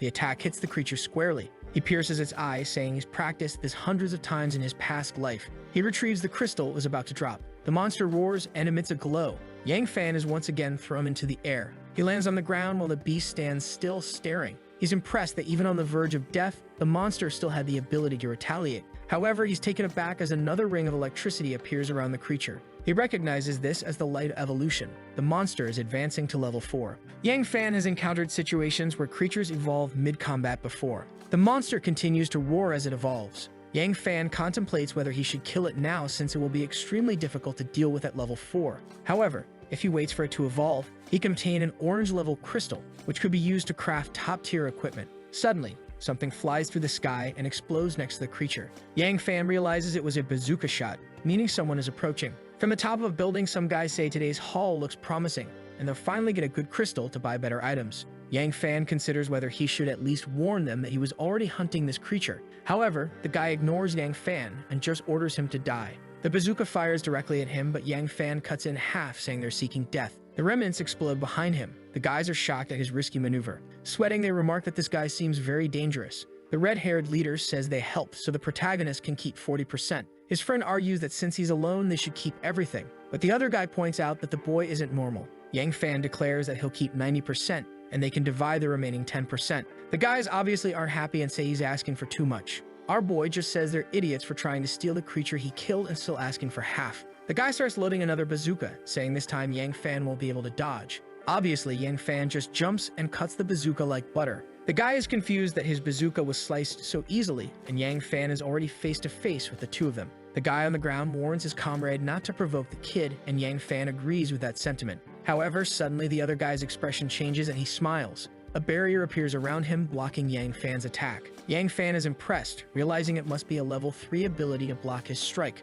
The guy says that now that Yang Fan knows his strength, he should kneel and beg for forgiveness. He attacks Yang Fan, saying that regardless of Yang Fan's organization, he will die today. Yang Fan thinks that this must be the power of the people from the outskirts of the city. He parries the guy's sword, thinking it's not so bad. Once again, he goes for a strike. The guy tries to defend himself, saying he's not afraid of him. Unfortunately for him, he gets pierced and realizes too late that he should have been afraid. With his short reach, you couldn't get to Yang Fan, especially since Yang Fan had that protective armor he equipped a while ago. However, the other guy manages to transform his body into steel, preventing him from dying immediately. Yang Fan tells him he was too careless and needs to learn a lesson. He activates the aura on his sword, slicing the guy's body from bottom to top. Even with the steel body, the guy is torn apart. Yang Fan says it's time for him to move on to the next life. Suddenly, the bazooka guy screams for his brother, but there's no time because Yang Fan cuts him too. The guy smiles wickedly and even on the brink of death, activates something on his finger. Yang Fan is hit from multiple directions. The guy reveals he turned his blood droplets into metal and launched them at Yang Fan, claiming that even in death, he'll take Yang Fan with him. The bazooka guy points a gun and vows revenge, firing at Yang Fan before he can react. But Yang Fan is in the matrix and easily slices the bullet in half. In an instant, he's face to face with the guy, cutting him down. Without wasting a moment, he pulls out a healing potion from his ring and starts drinking it. Yang Fan realizes that this city is far more dangerous than he initially thought. And the biggest problem is that he just consumed the last healing potion he had. Sometime later, someone knocks on a door. Xiaoyan opens it and asks who's there. However, something catches her attention. Yang Fan is battered and bruised, and she asks what happened. He says he went to fight zombies but encountered people with third-level abilities. She is shocked that he faced someone so strong and still came back alive. He asks how the special training went, and she tells him to take a look. Yang Fan is also shocked by what he sees. Satan has a piece of metal stuck to his body. He asks what happened and where Mio-chan is to heal everyone. Xiaoyan explains that unfortunately, she hasn't returned yet. Xiaoyan apologizes, saying that Sinan is in this state because of her mistake. Mumu explains that they encountered nearly 2 rank 3 zombies, which is why they ended up in this situation. However, Sinan says he won't die that easily and asks if he's training the way Yang Fan wants. Yang Fan, somewhat shaken, says that Sinan has been trying really hard. He then hands a potion to Mumu and tells her to use it on Sinan. Sinan knows the potion is expensive and everyone thinks he's a useless chubby guy. The only person who cares about him is Yang Fan, and that's why he decided to follow him for life. Sinan says he'll pull the metal bar out and asks Mumu to give him the potion at the same time so he won't die. He asks if the chubby guy is ready and Sinan, trembling, says yes. With that, he pulls the bar from his chest, and at the same moment, Mumu gives him the potion to drink. Yang Fan says that Sinan will live for a while, but they still need Mio-chun to help him. Choyun says they went northwest, but should have been back by now. Yang Fan says he's worried they might have encountered something. He decides to go check it out and tells Xiaoyan to keep an eye on Sinan. He starts moving through the city, being attacked by zombies, but he easily defeats them. The group of 3 girls should be strong enough to handle anything. He then smells a strong scent of blood and knows there's a fight nearby. He is surrounded by a horde of zombies, while Mio-chun and his sister are pretending to be corpses. This happened because they're surrounded by a gang. The guy with the sharp teeth says they fainted because of his ability. The leader warns the 2 girls to follow him or he'll have to kill everyone. He also tells Yu to hand over her weapon to receive special treatment. Yu shoots, saying she wants to keep her distance from that bunch of trash, but the guy is protected by a barrier. At that moment, he gives the order to finish her off. Yu knows they have protection against her bullets, but she won't be able to dodge. She regrets being greedy by following the rank 2 zombies. She tells them to wait, saying she wants to make a deal. She proposes a one-on-one duel where the loser must obey the winner. The leader is pensive, while the psychotic Yang Fan is watching everything, wanting to give her a chance to grow stronger. The guys start laughing, mocking the little girl for challenging the leader. It seems the duel is going to happen as they stand face to face. The guy asks if she's ready, saying he's eager to test her. Motivated, Yu charges, saying he'll lose with 1 punch.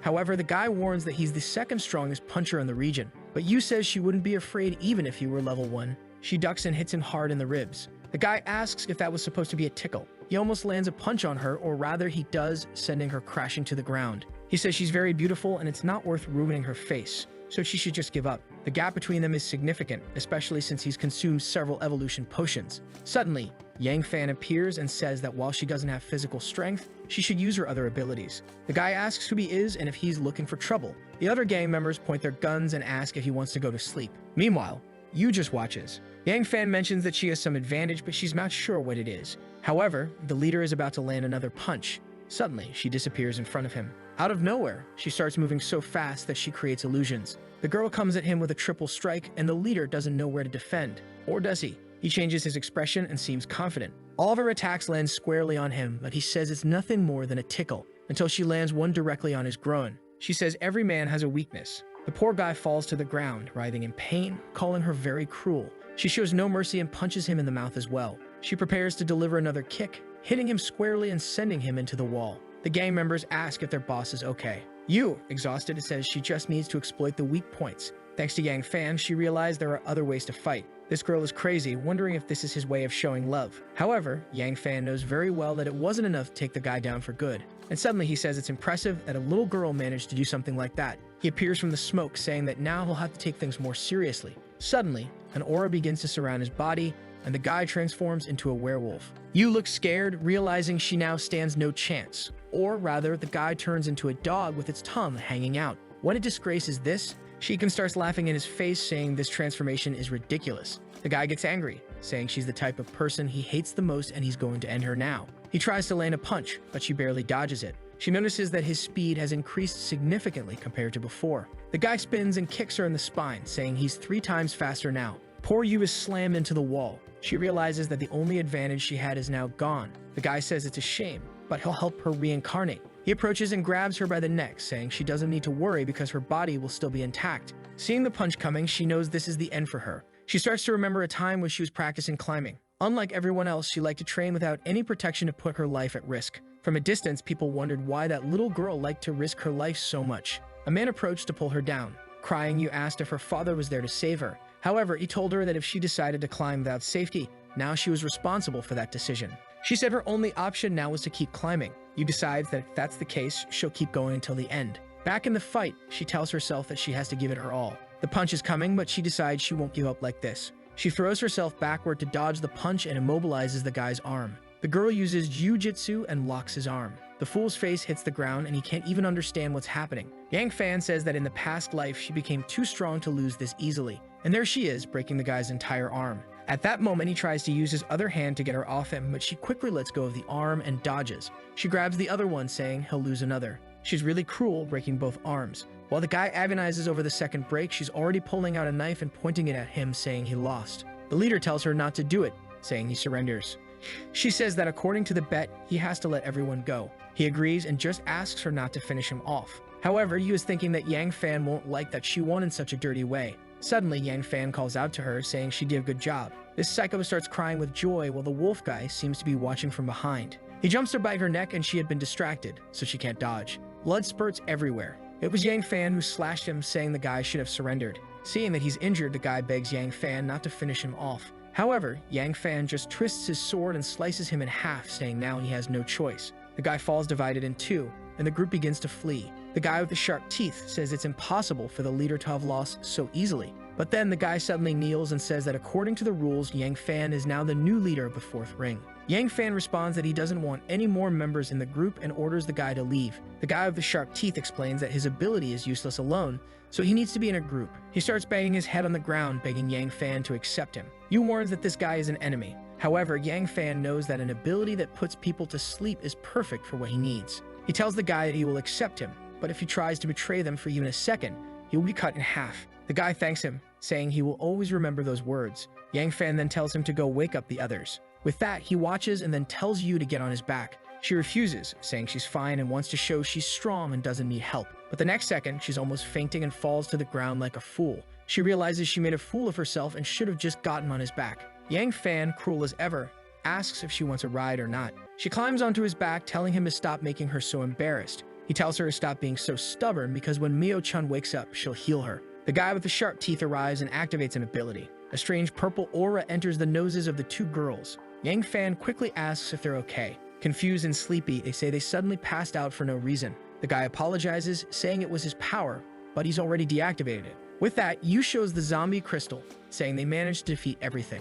King Shuru notices Yang Fan is there and asks how he got there. Our boy explains that he came to check on their training and mentions that the guy with the sharp teeth will be a new ally to help them deal with other people. Mio-chan realizes that Yu is all bruised and didn't manage to help at all. Suddenly, Yang Fan's ring starts to glow. He announces that there's something nearby. Since he's been there for a while and the ring only started glowing now, it means there's a random vendor nearby. These vendors usually have some of the rarest items. He tells everyone to stay put while he goes to check something nearby. The guy with the sharp teeth says that anyone who tries to harm these beauties will have to step over his dead body. The doctor realizes they gained an ally who will be a pain. However, Yang Fan's sister clings to him, saying something unexpected might happen. He questions if she really thinks she can help him, and she says she's much stronger now. Yang Fan admits that he's been distant lately, so he'll let her stay close. He tells her not to let go of his arm, and she agrees. They follow the direction indicated by the ring and enter an abandoned building. He warns her to be careful. On the second floor, they find the vendor, who seems to be a random type. His sister comments that this one looks different from the previous vendors.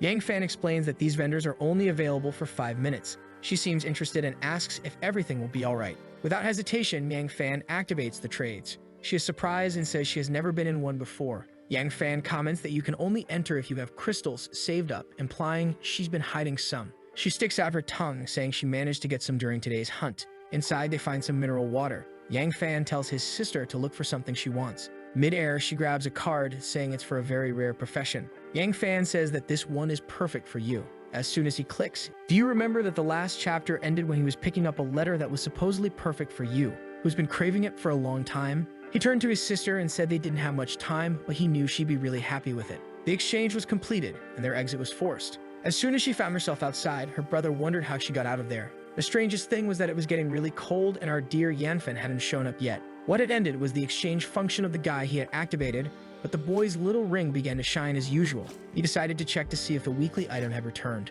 What was in the shop this time was a level 4 transmission earring. With it, you could talk to someone up to 100 kilometers away. Outside, King Shuru was wondering if that was a bookstore. Man, the artist nailed the floating effect in that image. She wiped the dust off the filthy book, and soon saw it was a math book. That reminded her that not too long ago, they were all ordinary students, and those carefree days really made her nostalgic. That's when our boy touches her shoulder and says it's time to go. A little embarrassed, she says she wanted to ask something. She wanted to know if it was possible to go back in time. Our boy remembered that in the previous life she asked the same question, but he couldn't give her a decent answer. However, this time he says that as long as they survive, there's still hope. She hugs him, saying she's looking forward to the day that happens. Our boy says that for now, the priority is surviving, so they need to go meet up with the people who are waiting for them. Outside, she wonders how Yu will react when she sees this profession card. When suddenly, he pulls her by the arm and tells her to be quiet. Lin Mio was telling Yu to stop playing the heroine because this time she almost died. As the zombies approached, Chen Yu said to leave it to him to handle it. The sister questioned whether they were going to help, and he said it was the perfect time to see if that guy was really on their side.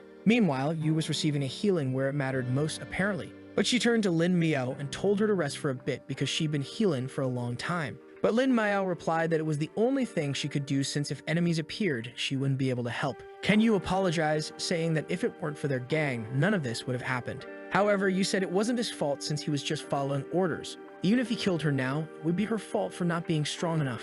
Ken Yu told her not to say things like that or Yangfen would show up and rip his neck off. He then commented that she had a familiar accent and asked if she was from Jixuan City. She said yes, they were there to find her relatives who lived within the second ring. Ken Yu warned her that only the extremely strong had survived in the second ring. The rest had already become food long ago. However, Yu said she wasn't going to give up on the chance of finding her relatives alive. That's when he remembered a guy from the second ring who also had the surname Yuan and was extremely strong. He was the leader of the Scarlet Rose organization and was known as the God of Thunder. He then asked her what her father's name was. She answered that it was Yan Lei, none other than the name of the legend.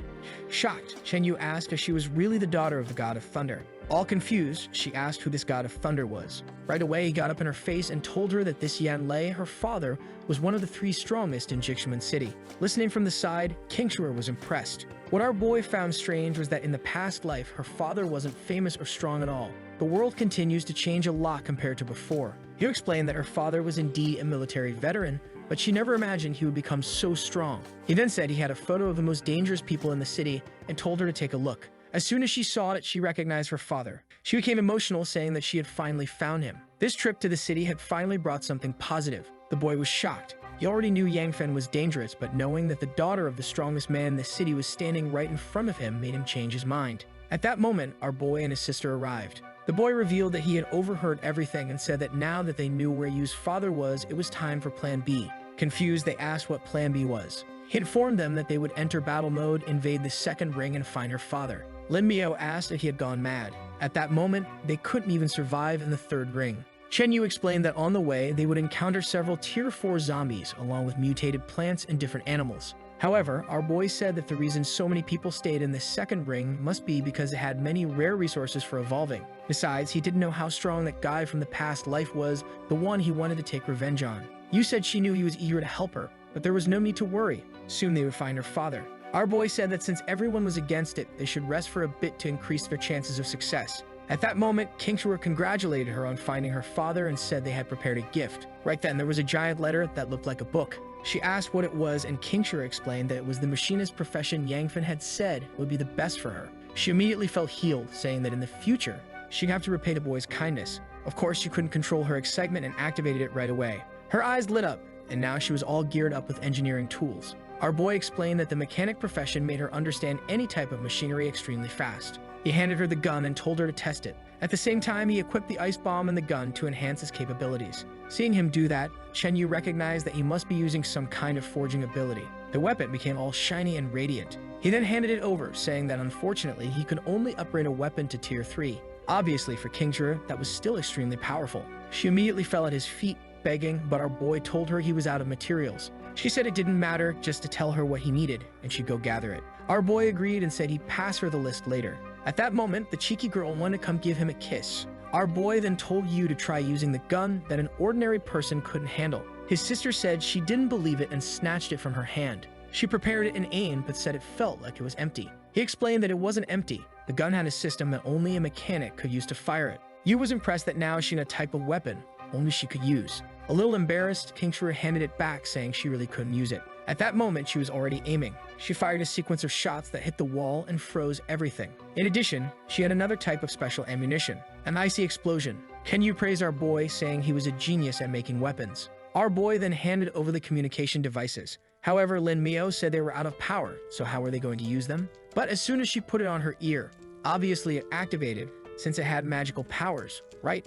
Kingshura explained that it was a Tier 4 auxiliary device that communicated up to 100 kilometers. With that, none of the four of them would get lost in the future, and Chen Yu was impressed that he was using a Tier 4 item. The day came and went. It seemed like a quiet day. They were going to start the mission, and Chen Yu would lead the way since he had a control ability and had been to the second ring before. 3 of them would stay at the base to assist in training the other members while they were away. Xiaoyan asked why her sister wasn't going along, and Sainan questioned whether he was so weak that he couldn't keep up. Our girl explained that on the contrary, she had stronger firepower and he had the best defense. This meant that she was one of the few people he could leave behind at the base and trust they would be able to defend the place. At that moment, they got excited. Our girl is good with words, cheeky. Meanwhile, Yu was just looking at the photo, saying she missed her father a lot. A while later, Chen Yu was walking alone up front. He knew that these inner rings were much more dangerous. He had gone ahead alone because Yangfen wanted to test him, so this was a good opportunity. He would do his best and earn our boy's trust. However, that's when he approached a crater. The place was destroyed and there was no way through, so he'd have to turn back. But just then, someone appeared from behind and asked where he thought he was going. Just as the side character, eager to get beaten up, showed up to make trouble. The muscular guy asked if he was looking for a trading place like they were. Ken Yu said no, he was just looking for food because he was starving. But then the guy suddenly jumps and says that he has a face that looks perfect for getting beaten up. And man, he's just asking for it, full of confidence. A little time passes. Our boy's group was already on the way and at the same time gathering some food since most of it was left at the base. And Mumu, wearing that cute outfit, asks if they're hearing that. Right away, another scream echoes, and they all jump in fright. Our boy already knew something had happened to Chen Yu. He tells everyone to continue while he would have to go ahead. However, Kingshura says she'll use her ability, which will be faster. She grabs our boy's arm and says they'll go together first. Yu says she's stronger now and tells Mumu to ride. However, Mumu insists on taking the other girl because she's pretty much useless in combat. Man, poor Chen Yu went to get beaten up, and the guys are wondering why Trash Like him has the guts to go out at night. At least you could admire that he held out for so long. Brave Chen Yu still says that when their boss arrives, they're all going to die. Our boy was right there on the side, watching this. Kingshura tells him not to worry, she knows how to save him. Our boy seemed reluctant to trust his sister's plan, who was about to take a risk again. When the guys said it was getting late and was time to finish off the guy, one of them created an electric hand and slammed him to the ground. Man, this rescue of Chen Yu sure is taking its time, isn't it? And the guy says he's taking his time to kill him, just because of the threat. But right then, someone tells him to let go. It's our boy, Clean Hands, calmly appearing behind everyone, just giving that look like no one's going to leave alive. As they get distracted, King Sura teleports next to Chen Yu. The lightning guy wasn't going to let them escape that easily. He jumped on her back, and the sister saw that dodging wasn't going to work. However, a barrage of attacks came his way that forced him to cancel his attack to dodge. Our boy, with that flaming sword, says that he missed by just a bit, and the guy responds that he never expected to run into someone like him here. They were going to collect our boy's crystal, which would make today's trip worth it. Lennon says to take it easy so he can have some fun too, and the muscle guy says he'll go first. King Sura tells him to escape quickly, but our boy says he'll have to deal with these guys. It seems he remembers this group from the past life and never imagined they'd be together so soon. The two want to stay and help, but our boy says they need to get out of there immediately. They obey, just asking him to be careful. As she enters the portal, she says she'll bring everyone back to help him soon. Our boy is excited that fate has put them face to face again. The guys start talking about how whoever lands the final blow will get the boy's sword. What kind of talk is that, old man? But at the same time, he's already next to Yangfin, saying he'll cut him in two. Yangfin remembers that this guy's specialty is agility and fast sword drawing. But for now, he wasn't that fast yet. And man, he sends an upward strike, blocking his draw. The old man already realized that with just a slap, his sword was already cracked. And the blonde guy behind him says he never imagined there'd be such a strong boy around here. A red energy starts to come out of his hand, and our boy knows he has a ranged sonic blast. It's something difficult to deal with, especially considering how much this guy hides. And the blonde guy questions if he really thinks he'll survive at this distance. Man, he sends a Kamehameha in our boy's direction. Who knows how strong a thing is, but not strong enough since he's not a level 8 yet. Right then, someone fires a shot. Look at the projectile coming at the idiot. He already realizes there's no way to dodge in time. He changes the direction of the attack to throw his body to the side. With that, he ends up looking like an idiot, sending all his magic into the wall. And Yu warns that our boy isn't alone. In fact, he's very well accompanied, Obviously, in Apocalypse, the guys immediately send out the classic line about how they're going to take care of them in many ways. But Yu already lands 2 shots on the fool. Man, this weapon is useless. First time using it, and it's already not working. The guy says a 3rd-tier weapon isn't bad, but it's even better, and now it's going to be his. At that moment, he jumps on top of them, but then he takes another explosion. I'm not sure if it was a punch or what happened. There was our Marvel hero who showed up to block, telling him to forget about that. Yeah, they're all healed up now, They love it when the boy saves them. He sends a slash, which the guy barely dodges. The muscle guy doesn't understand how his punch was blocked so easily, and the other guy says to give up. He doesn't stand a chance. He warns that our boy does have some skills, but it's a shame he's going to die here since he's face to face with him. Once again, the guy throws a punch, and our boy's sword is more like a shield. At least it explodes every time it defends. The 2 fools are thrown back, and our boy realizes this bastard is just as strong as in the past life. And this side character realizes it's going to be hard to kill our boy. Not only was his attack blocked, but his arm also went numb. And with that sword in his hand, there's no guarantee he'll win.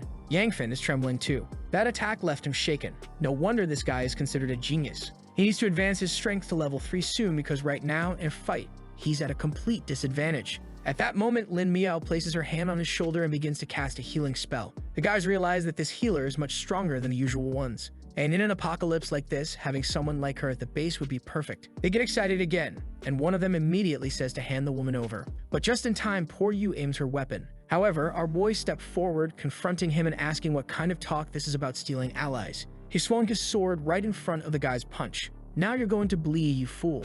Our boy points at the guy's neck and warns that one more step and his head will hit the ground. The muscle guy can't believe this bastard stopped his punch so easily. And Yangfin warns the friend that they have 10 seconds to get out of there or their buddy is going to die. But the so-called genius just laughs, saying he can count straight to 1 because he doesn't have the ability to stop everyone there. He tells everyone to go all out because the objective is to take that healer. But right then, an attack interrupts their advance. Our boy is happy that they finally arrived. The entire team was back. King Shure immediately asks Lin Miao to heal poor Qing Yu, who was about to bite the dust. In this situation, no one had the courage to advance anymore. While he apologizes for getting beaten up, Lin Miao heals him. The guys notice they're facing a large group and each of them seems to have high-level abilities. Yu asks if they still want to fight after ending up in this situation. But what Yangfin finds strange is how calm these guys still seem. That's when the so-called genius says they won't be able to hide their power anymore today. He tells everyone to go all out. The muscle guy lets out a roar, activating an aura, and the guy comes at Yangfin with a bomb. He manages to retreat, dodging, and sends a slash straight to his arm. However, the guy's skin is now like diamond. He explains that a bronze body can't be cut even by a level 4 weapon. Our boy knows he has the best weapon in the group and still can't leave a single scratch. At that moment, the old man grabs the blade. In 1 second, he draws it, creating a shadow behind him. He jumps toward Mumu and says it's her end now, but Xiaoyan creates an ice barrage to protect the two. The problem is that he's too fast and was dodging. Man, he sent a slash toward her head. Once again, it was interrupted. Mumu's floating plan had created a giant trunk to save the two, but it didn't last long before being torn in half. Once again, an explosion occurs. Apparently, it was a special chemical explosion that destroys most tissues, but this old man doesn't give up and now says it's the end for the two of them. Our boy screams for them, but the guy is already getting closer. He warns that it's not the time for him to worry about others. Yu pulls her weapon, saying she's going to help them, but the blonde guy steps in front, saying he won't allow that. And that's when a thunderbolt crashes down with someone asking who the fool is messing with his daughter. In the same second, the blonde guy takes a punch to the face, falling to the ground like a piece of trash. No need to guess who that is, right, folks? It's Yu's father, and man, his design is the ugliest I've ever seen. Someone please save Mumu, who's about to get a smack on the head. Thank you to whoever saved her. It seems to be Yu's father's friends telling the guys to stop harming the girls. The old man in the hat recognizes the guy as Mu Hudao from the Scarlet Rose team. Meanwhile, our genius boy is still off to the side, playing around. The guy is impressed, saying it's amazing he hasn't lost yet. Our boy slashes his hand, calling him a bastard, but then he feels something coming from behind. The muscle guy warns that he messed up by letting his guard down, but something comes to interrupt. Another guy steps in and saves our boy. It's the chubby guy from the office, saying they really are shameless. The guys are wondering why the entire Scarlet Rose showed up so quickly. They never imagined that a group as weak as this one would have such strong backing. Yu's father says that if they want to continue fighting, they can take this to the end. The leader was about to say something, but the muscle guy interrupts, saying that of course they would continue fighting to take down these Scarlet Rose scum. But his friend immediately slaps him on the head, asking if he's so eager to die. He apologizes to the god of thunder and says they'll stop there. However, he warns them to remember that the Sky Wheel organization won't forget this. He advises Yu's father to give up on Scarlet Rose and join them. Yu's father says he'd rather stay with Scarlet Rose than join their trash organization and become the boss's lapdog. The guy grits his teeth but knows he can't do anything. He goes up to our boy and asks why he doesn't join their group. His group is not only stronger than the god of thunders, but also has a better chance of survival. But our boy starts laughing, leaving the guy confused. And out of nowhere, he draws his blade. The scared guy asks what he's thinking of doing. He tells his friend to stop, that he was getting involved. Our boy passes by and he says that sooner or later he'll regret it when Judgment Day comes. With that, he calls the group of fools to leave. The muscle guy asks why they don't just finish everyone off since they're stronger. However, the leader doesn't seem to believe that. He warns that for now, they're no match for these Thunder Team guys. Besides, their plan to integrate the first and second ring was about to begin, and when that happened, they wouldn't survive. Meanwhile, Yu's father is all emotional, asking when she lost so much weight. A bit embarrassed, she asks when was the last time he shaved. Right then, she pushes him back and asks where her mother is. He seems hesitant to answer and she asks again. The scene changes to the Scarlet Rose operations base. Inside, he says it's a military base, so the defense is very good. Yu keeps pressing about her mother and the office guard says she's not here right now. Her father explains that she shouldn't worry because she just went out to collect some supplies and she's an expert at it. A little later, they're in another room. Yu is sad that she has to wait 3 days to see her mother, but her father reassures her, saying she always comes back safely. Meanwhile, Liu Chun is finding a room for everyone to settle into. Kingsura comments that she also misses her parents, and our boy says they'll soon find theirs too. However, what he finds strange is this thing about the mother being gone for 3 days since it's extremely hard to survive outside. Then Liu Chun presents 2 rooms and says for now, they can use those. Daenerys of Jingu is just calling the girls for some fun, while the chubby guy asked our boy if he's going to join them. Yangfen wants to know where the trading guy is because he needs to buy some things. However, Liu Chuman says he knows how rare a trading post is, so they can't share that information unless he plans to stay at the base. Yangfen immediately uses his little hammer to make an offer. He says he has the forging ability, and if they give him materials, he can build weapons for everyone. The guy is impressed that he managed to make a knife with almost no material. He says that if that's the case, they have a deal and tells him to follow him. He warned that this is the last trading post that appeared since they emptied the others. He could buy whatever he wanted, but he had to keep his promise afterward. Our boy says not to worry and is already asking to see the items. The chubby guy is happy to have received such a helpful person at the base, especially since he saved the boss's daughter. If a Scarlet Rose team got stronger, maybe they could defeat those filthy Sky Wheel guys. Our boy is impressed that this is a new trading post and even the challenge function hadn't been used yet. Right away, he accepts the Icy Night challenge. In the next second, he's teleported, and in front of him, some figures start to approach. A bunch of Tier 2 and Tier 3 knights. For our boy, who has a flame weapon, this is exciting. But just as he's about to draw his sword, the knight strikes his. I thought this knight would be bigger and tougher. The first one was pretty easy, and he's already charging toward the others. Man, this is way too easy. He's just slashing through each one. The last tier 3 knight prepares to throw his spear. That one almost hit the fool in the face, but he just made a vertical slash with his sword, causing an explosion of flames. 3 of them were down on the ground, and he relaxed, not realizing another was coming. Or maybe he did, as he just swung his sword to the side. He notices that his forging ability is about to level up, so this place was giving him a lot of experience. It seems there's an entire army inside this place. With that, he kept fighting. A few minutes later, the poor guy was exhausted. He had advanced his forging to level 3 and was about to be kicked out of the place. But then he starts to notice something strange. That mission didn't seem to be ending, and he wonders why. That's when a mounted knight appears behind him. He realizes that the things he's been fighting were just the weaklings of this place. And the strange thing is that this creature seemed to have the same energy as the black seas of the apocalypse. Before he can think much, the beast is already in front of him.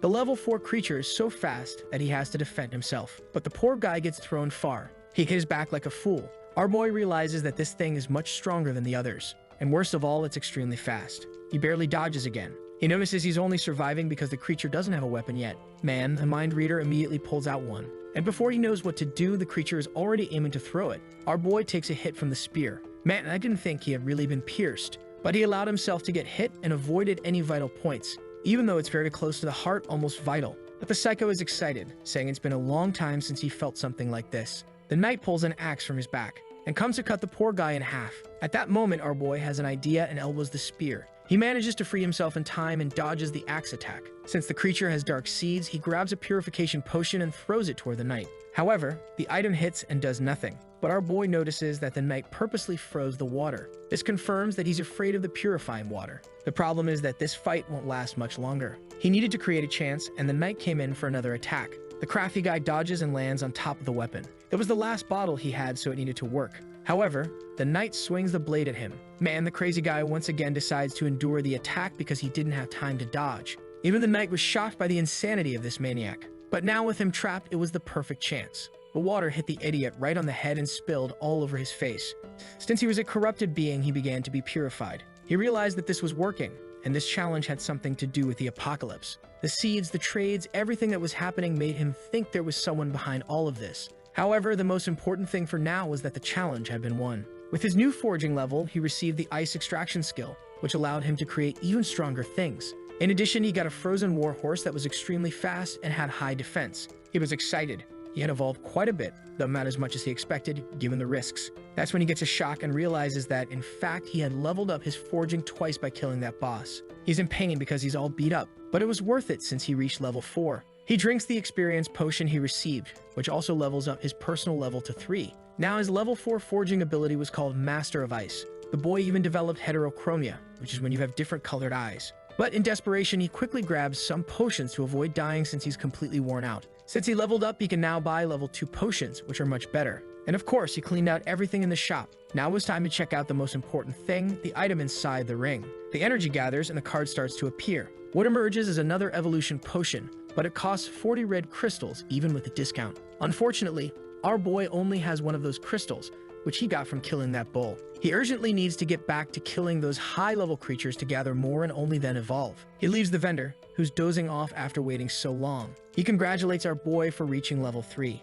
Seeing him all beaten up, he asks if he really went to the challenge field. Our boy says yes and asks to reserve the other 2 challenges for him as well. He didn't even know it was possible to challenge again, and the chubby guy says that if he fulfills his part of the deal, of course he can. The greedy guy says he can even make equipment above level 2, but he has 2 conditions. They need to provide all the materials, and he wants 100 red crystals. Man, I thought the chubby guy would make a fuss, but he just says that red crystals aren't a big deal for them since they've been hunting level 4 creatures for a long time. Besides, they've been stockpiling materials, waiting to find someone with forging abilities. What he can't believe is that our boy will actually manage to create something at least tier 2 every time. Our boy starts forging, saying you'll have to see to believe it. Man, I thought he was going to make some medieval weapons, but the kid went ahead and made a machine gun. He explains that there's no need to worry because with level 4 forging, he guarantees there won't be any mistakes. The guy says that if that's the case, his payment is guaranteed and demands 50 crystals up front. After all, tier 2 weapons are extremely good since it's very hard to recover from the damage they cause. Our boy goes back to the shop right away. He's not going to waste time and will evolve quickly since it's getting harder to protect everyone. He completes the trade and asks to go to the place where the materials are stored. The guy shows him a place full of materials, telling him that everything there comes from at least level 3 creatures, including a rare tier 4 rhinoceros horn. Our boy is sly and asks the guy to keep an eye on the door since he'll need a lot of concentration. Off he goes with his little forge. Sometime later, he's already produced several weapons, which left him exhausted. But of course, it was time to improve his own equipment. He begins by pulling out the sword that was stuck in the ring. And then he starts showing off with his powers. Man, the pyrotechnics are going strong for this upgrade. But he notices that the items seem to be rejecting each other. If that's the case, he decides to use the level 4 horn on his outfit. With that, it transforms into a rhinoceros shirt with an auto-healing effect and an attack feature. He knows how rare that is because it's difficult for an outfit to have 2 effects. But it's time to keep helping the others and forge as many items as possible. Sometime later, he continues producing, until Liu Chuan walks in and is stunned. The brat had produced an entire arsenal. As a reward, the guy gives him another 50 red crystals and even some tier 2 potions. That was to help his friends evolve, and our boy thanks him. A while later, the group feels a bit embarrassed to receive something without having done anything. They ask where he got it, and he says it was from his brother Liu Chuan, so they don't need to worry. It was good for everyone to drink up quickly because even though their abilities were great, everyone's body was still pretty weak. Following the master's orders, they all took a big gulp. He then said that in addition, he had made some new weapons for everyone, which were stored in this bag. You received a tier 3 drone that could operate independently for 24 hours. The sister got a dagger that could quickly penetrate even tier 4 armor. Mumu received an item that enchanted her with electric power, drastically increasing her speed. And Chengyu got a cape that allowed him to control the air, which would help activate his ability. He then told the two of them to head back to the base and bring everyone here. The sister then asked what she should do, saying she wanted to help with important things too. Apparently, there was equipment that the group received without knowing because Lime was there, saying she was eager to test it. Our girl then tells her sister to drink that item first, and so he tells her. With that, she consumes another potion, saying she's excited. She levels up again. She tells our boy that she's already tier 3, so she shouldn't be underestimated anymore. Our boy reminds her that her main role is to stay alive. With that, night falls and morning comes. There's noise coming from the base. Inside, everyone wonders what's happening. One of the guys immediately informs them that the Sky Wheel organization is attacking. Outside, a guy on top of a car says he wants to see who's going to stop him from ending Scarlet Rose. He was Jean Li, a tier 3. Next to him was Liu Tony. Sounds like a big guy's name, but it doesn't fit a girl. Then Yunlei appears, asking what they're doing there and if they're tired of living. Tony says this is their last chance to join the Sky Wheel organization. Today, they either accept the offer or die. Of course, the father just says that they aren't strong enough to take his life. Liu Chuan, however, warns him to be careful because these people are stronger than expected. But he responds that he will show the true strength of Scarlet Rose. At that moment, a guy stretches out his hand and says he'll deal with it. He throws a bunch of grenades and activates a chain explosion. Man, that was almost atomic, wasn't it? Even Liu Chuan thought the poor guy was done for. However, Yanfan tells him not to worry and he's definitely fine. And then he appears right in the fool's face, saying today he'll learn not to underestimate his opponents. But that's when Tony shows up from above and blocks his attack with a flame. But our boy believes in equal rights too. He changes the direction of the attack and sends her flying. The side characters are easily tossed aside. Even our medic Azinha is shocked by the power difference, and Yanlei says it's too late for him to run away now. However, he realizes that part of his power seems to be blocked, that Tony had a crazy power and protected everyone. People were impressed with that annoying power of hers, and the sister joked that it looked like she'd never go bald. Our boy reminds her that this is a combat situation. Tony then says they'll lose if that was the strongest attack from this base, and the guy warns them that it's best to accept the grenades and give up. But Yanlei just says he'll never become anyone's dog. He charges forward, ready to strike again. However, the girl with the long hair says the story will be the same no matter how many times he tries, and she unleashes the Minoxidil attack. Man, those hairs are alive and out of control. While he's immobilized, the guy passes by saying he's going to hurt his friends. He jumps to throw a grenade at the chubby guy, but the chubby guy warns him that Yanlei isn't the only strong person at this base. The grenades come, and he shows how professional he is at swallowing them all. That's the name of his ability, folks. And there our boy tells him to spit it out quickly. But the guy warns that he's going to explode from the inside out. Man, he really exploded the chubby guy from the inside. Even Yanlei was shocked. Oh my god, I thought he had a trick up his sleeve, but he passed out like an idiot. What did he think would happen when he swallowed the bomb? At that moment, our boy, with a foolish expression, tells his sister to run because she doesn't stand a chance. But she responds not to underestimate her and says they have to help those who saved them. And she disappears right in front of the fool. Already running toward the chubby guy, she says she'll save him. But the graded guy says that this level 2 idiot will die right there. Another crazy girl, seeing the bombs coming, decides to pull out a dagger. At least she wasn't greedy and it exploded outside. She grabs the chubby guy with 15 IQ in her arms to flee. As soon as the two disappear, the guy is impressed that she really had a 3rd rank weapon. She teleports him behind everyone in front of the base. But this crazy guy is already on top of them. Does this guy have teleportation too? And now a rain of grenades is coming down on the copy-paste side characters. Hey girl, isn't it time to close your eyes and get into the fight? Our boy realizes he'll have to save them once again, when suddenly purple arrows shoot out from the door. The grenades are all exploded in the sky, and the guy asks how many players are in this damn base. Well, folks, the most dangerous ones have arrived at the base. King Shura is already excited that everyone's here, and our boy realizes they've really gotten a lot stronger. For now, he's waiting for these guys to use their secret card so he can join the fight. The guy with the infinite grenades keeps throwing a barrage, but now Yu, armed with her drone, easily takes them out. As soon as they leave the guy's hand, they explode in the sky. Well, not all of them, because some are headed her way. But she says she's not worried because she can count on her friend. Here comes Mumu like a ballerina. She leaps 50 meters into the air, floating gracefully. She lands a kick straight into the glutton's mouth. His head explodes. There's no way that fool's still alive. Before he can even fall, she's already there to finish him off. Our boy is impressed that they finally learned that in this apocalypse, you can't show mercy to anyone. However, the long-haired woman puts up a shield. And the worst part is that poor Mumu gets captured. Her electric boots are being pulled. Man, the enemy of the bald, immobilized both of them. She slams Mumu to the ground and asks if they really want to keep going with this. Here comes King Shura, ready to sacrifice herself. But Yu jumps on the long-haired woman's back, pulling out 2 pistols. She fires a series of shots along with the drone. However, that damn long-haired woman is unstoppable, man. Yu decides to try a different strategy, attacking with the drone from one side and herself from the other. But Tony says she'll only learn once she's captured 2. At that moment, her father shouts for her to run. But she says she's not afraid and fires 2 more bullets.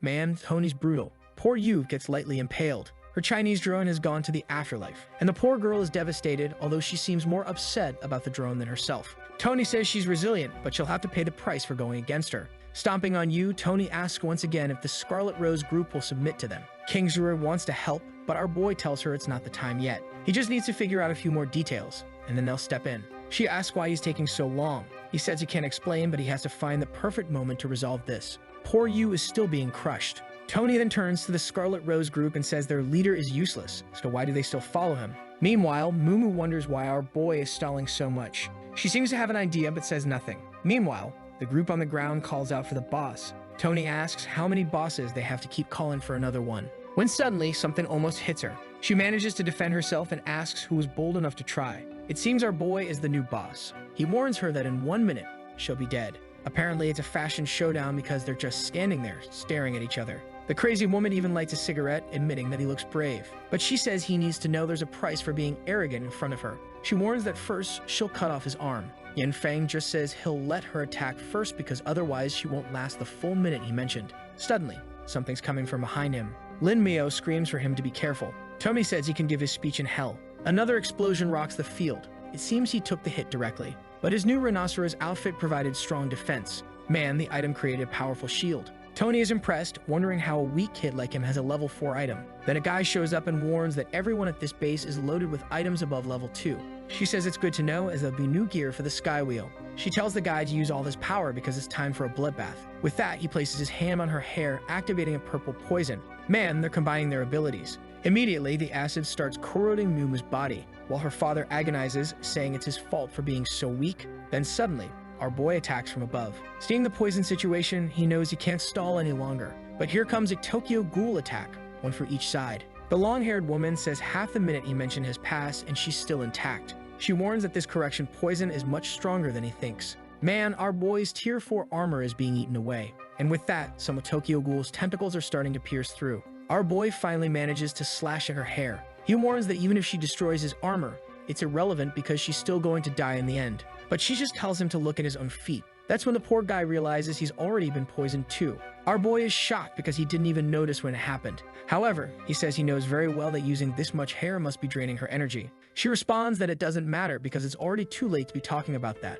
She's one of the 5 strongest in the Sky Wheel, not to mention that she also received powers from the boss, and he didn't stand a chance against her anymore. She screamed, telling him to die already. Another explosion rocks the base. From afar, people wonder if they're really going to die there without a fight. The chubby guy tries to be a hero and tells everyone to run and not worry about them dying there. However, King Shura says her brother is still fighting, so they would be shameless to flee. She insists that he would never lose. There's our boy fighting the long-haired woman. He says it seems he can't play around with her anymore. He activates his new Ice Creator ability. Some sort of circle forms around his hand, and he says it's the first time he's had to use this. But the long-haired woman doesn't even care, telling her ally that the boy's efforts are ridiculous. Her cursed hair keeps moving toward our boy. But what's this? The The boy raises a wall like in Game of Thrones. Both of them are startled, wondering where he went. It was a gigantic iceberg and her hair couldn't get through. That's when she gets a shock. A small door opens. Man, the boy built a Minecraft base. And with some swagger, he starts walking forward. But he's still poisoned, isn't he? He warns her that there are still 10 seconds left in the minute he mentioned. However, she laughs, saying that with his leg in that condition, he won't even be able to walk because of the toxin. But our boy just stretches his arm and says he has a ride. He immediately summons the warhorse he received. He charges toward her, saying he wants to see if she can really pull off a miracle at the end. However, she sends out her Tokyo Ghoul hair, saying it's him who's going to die. Yanfen was just waiting for this moment to get closer. Then, he extends his hand. An ice prison begins forming around the two of them. On the other side, everyone sees the iceberg being destroyed. They wonder who the shadows approaching are. Obviously, our boy had finished off the long-haired woman. The girls who helped weren't all that happy. The father asks if he wants to capture the grenade guy who's lying on the ground. But our boy isn't too keen on that and simply says he doesn't deserve to keep living. And man, he stabs him with ice in the back. He raises an entire ice monument as the guy rides in pain. Everyone is shocked, wondering what's happening. But with that, the fight seemed to finally be over. They capture the Sky Wheel members and start healing each other. Lin Bio explains that she can heal their injuries, but she can't remove the poison. Yanfen says that's why he left the long-haired woman alive, because they must know a solution. The poison guy says that if they heal his boss, they'll help remove the poison from everyone, and then they'll leave. Yanfen tells Lin Mio to heal him just enough so neither of them dies. But the guy keeps screaming, saying that if they don't heal her properly, he won't help anyone. Our boy raises his hand and asks if he's really trying to make threats. But the guy says that if he dies, no one will be detoxified and everyone will go down with him. He swears that even if he dies, he'll save his boss. However, Kingzhura points her blade at him and says that it looks like he's also trying to save the one who obeys him. So if that's the case, she'll kill his boss right there in front of him. She asks if he really wants to play that game. The guy pleads for her to do anything but kill his boss. Lin Mio tells him to explain how to remove the poison. He says he knows how and can fix this. Our boy then releases both of them and tells him to detoxify those in the most advanced stages first. He approaches, saying the process might be a little painful. Mumu wants to understand that poison, since it would be a powerful weapon. Meanwhile, Yu is sad that her little drone was completely destroyed. The guy removes the poison from everyone and then says it's Yangfen's turn. But as soon as he touches Yangfen's leg, he warns that they better save his boss or he'll make the poison spread even faster. Everyone rushes to help, but our boy tells them all to wait. He asks the fool if he's in love with the long-haired woman. The guy gets all embarrassed and awkward, leaving everyone speechless. Our boy tells him not to worry and explains that he realized the relationship between the two wasn't just one of subordination. He tells Lin Mio to heal the boss and says that if they answer their questions honestly, he might even let them leave alive. The guy thanks him, saying if that's true, he'll tell them anything they want. With that, they start to heal Yangfen's legs. The long-haired woman slowly wakes up, and he's already smiling, saying that she's finally back. But at that moment, she turns, alarmed. She asks what he's doing and tells him to stop removing the poison from everyone. The guy explains that he's doing it because he wanted to save her. But the long-haired woman says that Scarlet Rose is only good for creating zombies. A frightened Yu asks what she's talking about. And Tony says that the fact Yu is alive shows that her father refused to accept the truth that his wife is dead. She fires an attack in his direction, warning that if it weren't for the boss's preferences, he would have died a long time ago. The poor guy calls himself useless, unsure of what to do. Her attack is about to hit his face when she gets pierced by an ice bullet. The fool calls out for his boss, but of course, our boy wasn't going to let her go through with it. Fallen, she says he's only been interfering with the true boss's plans, and she fires an attack at our boy. But John Early, the poor guy, steps in front. He tells his boss to give up because they don't stand a chance against this boy. She had to accept that the Sky Wheel didn't respect the two of them, and this was the perfect chance for them to start caring about themselves. But she insists that only the Sky Wheel-based leader, Zhu Lingyan, is worthy of everything she has. Poor guy, you don't stand a chance. Still, he insists, telling her to kill him then because he couldn't bear to see her die. Our boy says the poor guy didn't deserve to suffer this much. And with that, he pierces the boss for good. Zhang Erli cries out for his leader, but she smiles, saying she does everything for the Sky Wheel. The guy grabs her and asks why she tries so hard when she's being used as a tool. At that moment, Yanfen asks him to explain why the Sky Wheel leader wants to unify the regions. The guy explains that it's because of an extremely rare vendor that appears in the first ring. The problem is that to get close to him, they'll need many sacrifices. Even though the treasure is infinite wealth, the Sky Wheel doesn't have enough members on its own, so they want to use a lot of people for the sacrifices. As he says this, he's holding the poor woman. He then says that, unfortunately, the long-haired woman had passed away. Mumu is impressed by how genuine his feelings are in the apocalypse. And the sister thinks that if Yanfen were ever to die, she would probably feel the same way. It seems both of them are gone because our boy says to bury them together. That was kind of sudden. I thought the guy was confessing, not dying right there. A little later, they're all walking down a corridor. Yanfen notices the atmosphere is heavy and uncomfortable. Linmyo asks if he wants her to fix his clothes, and he says it's not necessary. At that moment, they arrive in front of a door. The father asks if she really wants to see her mother like that, as he's sure she wouldn't want to be seen in that condition. Yu says it doesn't matter how she is, she's still her mother. Kingsure asks if Yu will be okay after seeing this. Our boy says not to worry, that she's not that fragile. With that, the door opens. In the best Hunter x Hunter Kaido style, her mother is trapped in the back of the room transformed. Yu stands there calling out to her. She runs forward desperately, with her father shouting for her not to approach. At that moment, someone freezes her feet. It's our boy, and she screams, telling him to let her go. But Yanfen asks if she's trying to die and if she really thinks her mother would want to turn her into a zombie. He takes out a decontamination vial, saying the chance of her surviving is minimal. Kingsure tells everyone not to worry, that her brother has treated others before. Yu is moved that he would use something so rare just for the small chance of saving her mother. At that moment, our boy throws the liquid on her face. Man, there's no way this woman is coming back to life, especially since half her mouth is already gone. The father is emotional and Yu pleads for her to get better. But our boy notices something strange. Her mother is exuding a strange green aura. She's repeating the names of her family members, remembering moments from the past. Everything they went through to raise Yu. It seems this father wasn't the best either. She was already exhausted and tired of living like that. She couldn't stand crying anymore. Suddenly, her power seems to increase. Yanfen tells everyone to be careful because she seems to be evolving. The purification potion doesn't have that effect, meaning she already had dark seeds in her. As he gets closer, he notices that the seed is increasing the creature's hatred 100-fold. And her mother starts to roar. Everyone wants to rush in to help our boy, but he tells them all to stay back because they wouldn't be able to handle it. The father keeps shouting for his wife to wake up, and Yu says she's her daughter. But my friend, you better face reality because the woman has already jumped at you. She may no longer be his wife, but she's still Yu's mother. The poor man falls like trash. And at that moment, the mother starts staring at Yu. Yanfen tells her she needs to understand that's no longer her mother and that he'll have to kill her. He charges forward, activating his ice power. But the delusional Yu jumps in front, saying she knows she's a zombie but also knows she's still her mother. Our boy is furious because now he can't strike. And the mother continues conjuring energy. She approaches Yu, who, crying with a foolish expression, apologizes. Now the mother seems to stop for a second, but man, the attack is coming head-on. An emotional Yu says that despite everything, she still loves her mother. The creature hesitates for a moment, and although she can't speak, you can see tears in her eyes. Our boy wonders if this type of zombie now has some hope for salvation, something that was completely impossible in the previous life. Yu continues speaking, asking if her mother remembers her. But at that moment, her expression changes again, and once more, she leaps forward to finish the job. Man, this crazy girl shuts her eyes again, until suddenly, a wave of ice surrounds her body. Yanfen tells her she has to stop being stubborn, thinking that saying mother will bring her back to normal. With that, he wraps the mother in ice and throws her far away. He grabs Yu's father and says he's seen a possibility, but it's time for everyone to get out of there. Yu asks what this possibility is. He says there's a small chance they can return her mother to normal, but that would only be possible if they obtain the rewards from the Jishuan City Challenge. He knows the Sky Wheel group is giving it their all for that. At that moment, the chubby guy says if there's a chance to save that woman, everyone will give their best. However, Yanfen explains that with their current strength, everyone would just die in that challenge. Kingsure then asks how they will get stronger if there are no more stores to buy potions, and it's too dangerous to go farming. He says there is a way, but he will need Muma's help. He tells her to get ready and for everyone else to stay at the base because today, the two of them are going out. He knows of a place that in the previous life was known as the Alienation Park. It was a place that devoured many lives, but this time, he would be the one to steal everything. Already in the central part of this park, still within the third ring, on the way, our boy receives a message saying that the people from the other base have finally reached them. This gives him a moment to check out the park. He tells Mumu to sense the plants in the area they are about to enter.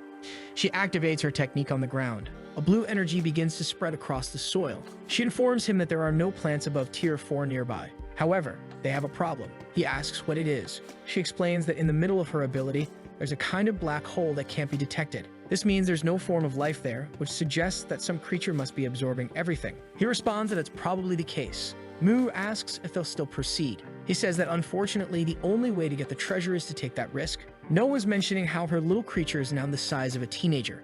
They walk around and nothing happens. Mumu says the area is strangely quiet. At that moment, our boy says something's approaching. In an instant, a giant snake appears in front of them. I'm already afraid of what the artist will draw, because you know what always happens when there's a snake in Anon. She's about to talk about what she read in the book about snakes, but our boy says to focus on what's important. That thing was heading straight for them. As soon as it lunges, her teenage green creature goes after it. She comments that her almost adult companion even kicks the snake. Man, that snake is already dead. Her creature is really strong, huh? Our boy realizes this creature has reached tier 4. so it seems Mumu took good care of him. He takes the snake's crystal, which adds toxic effects to the weapon that's equipped. They then continue walking through the park. As they walk, he notices the number of exotic plants around. She asks how he plans to make evolution potions. He says he's not sure it's possible since it will depend on her. He shows one of the potions he bought and says that if she can understand the ingredients, they can collect them from there and it'll be easy to produce. He extends his hand and activates the ring towards some plants. Mumu is motivated to do her best to help everyone get stronger. Some albino flowers begin to bloom and from them, a bunch of eggs appear. Mumu finishes her analysis and says that most of the ingredients are indeed found in these mutant plants. Additionally, she still has that purified water she received when she killed that tree. She was thinking of saving it for study, but now it's time to use it to help you. He then activates the glasses to take a closer look. Our boy knows very well what she's thinking, but at that moment, something catches his attention. The plants seem to be emitting a strange pollen, and he already knows what's coming. Suddenly, a series of attacks start surrounding him, but he just stretches out his arm and raises an ice barrier like in Free Fire. But those plants are tough and break through his wall. He realizes that these cursed plants are all tier 4, but even that isn't enough to take him down anymore. Ice shards rain down, slicing through all the mutated plants. With that, their remains fall to the ground. However, Yanfen seems to be waiting for someone to appear and asks how long they'll keep stalling. At that moment, a bizarre tree appears right in front of him. Our boy asks if the tree creature is really the king of that place, the one he's been waiting for a long time. He leaps forward, activating his sword, and says this fight will be more interesting than killing 100 of those trunks. Immediately, the tree king counterattacks. But strangely, Mumu yells for him to stop. Yanfen is confused by the girl's outburst. She approaches and places her hand on the tree. She tells the king that they have no real intentions and are only searching for ingredients. The tree king doesn't seem too pleased, but she keeps insisting, saying it's for a good cause. The giant tree begins to tremble, shaking everything around. It seems her plea worked as a few ingredients fall in front of them, including one that looks like an egg. Suddenly, it begins to float and another, almost teenager, is born. Mumu explains that the fairy will keep an eye on them to make sure they only take what they need. The fairy says they're strong, but there's a creature in the region far stronger than them, so they should be careful. Our boy says he understands and will follow whatever rules she sets. However, he already knows that this creature is the Devourer, which was considered immortal in the previous life. But maybe, with the help of this tree and considering that it hasn't evolved much yet, he might be able to defeat it this time. And obviously, killing a creature considered immortal would be extremely beneficial. But before that, they needed to gather the materials that would at least make them stronger. Since his ring is quite spacious, there's always room for more. Even the plant creature is impressed by the ring's vast space, a power she's never seen before. Maybe if she cooperates with that boy, they could defeat the creature. As they gather materials, he remembers that the level of abilities is more important than a person's physical level. And considering this park is a place no one's visited yet, maybe there's a lost vendor around. He clears the area and tells them to move on to the next spot. At that moment, the fairy says there's something she wants to discuss, and if it works out, he could take as many materials as he wanted.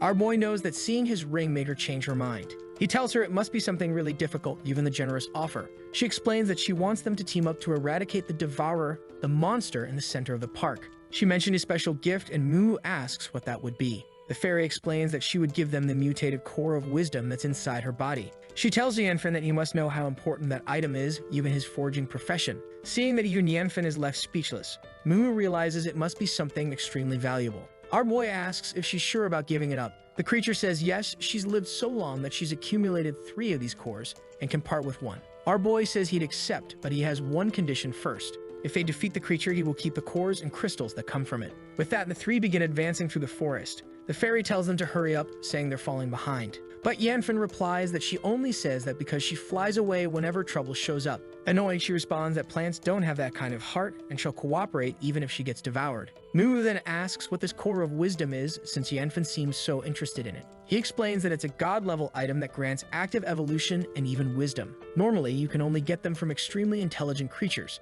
The problem is that it's very hard to obtain an intact core because once you kill the creature, most of the core disintegrates. Mumu says it must be really difficult to obtain. She understands that the core of wisdom is like the brain of intelligent creatures. Curious, she then asks how strong this devourer must be for the creature to offer something so valuable. Yanfen says its strength is irrelevant because they can't afford to miss an opportunity like this. The fairy warns that they are about to enter the creature's territory. Mumu notices that there seem to be fewer and fewer living plants on the ground. He tells her to focus on the mission and stop watching the ground. Most likely, the creature they need to defeat is sleeping just ahead. Mumu, scared, says there could be countless creatures as they can't tell what's ahead. The fairy tells them to calm down and not wake the creature, as the only way to win is to attack while it's asleep. She tells them to prepare because they're going in. Yanfen says that's fine, but he has something to help. He summons the warhorse. He tells Mumu to stay with the horse, and if anything happens, just escape with it. Mumu hesitates, saying she doesn't want to leave him behind, but our boy insists, saying it's an order from the boss. She stays quiet, respecting our boy.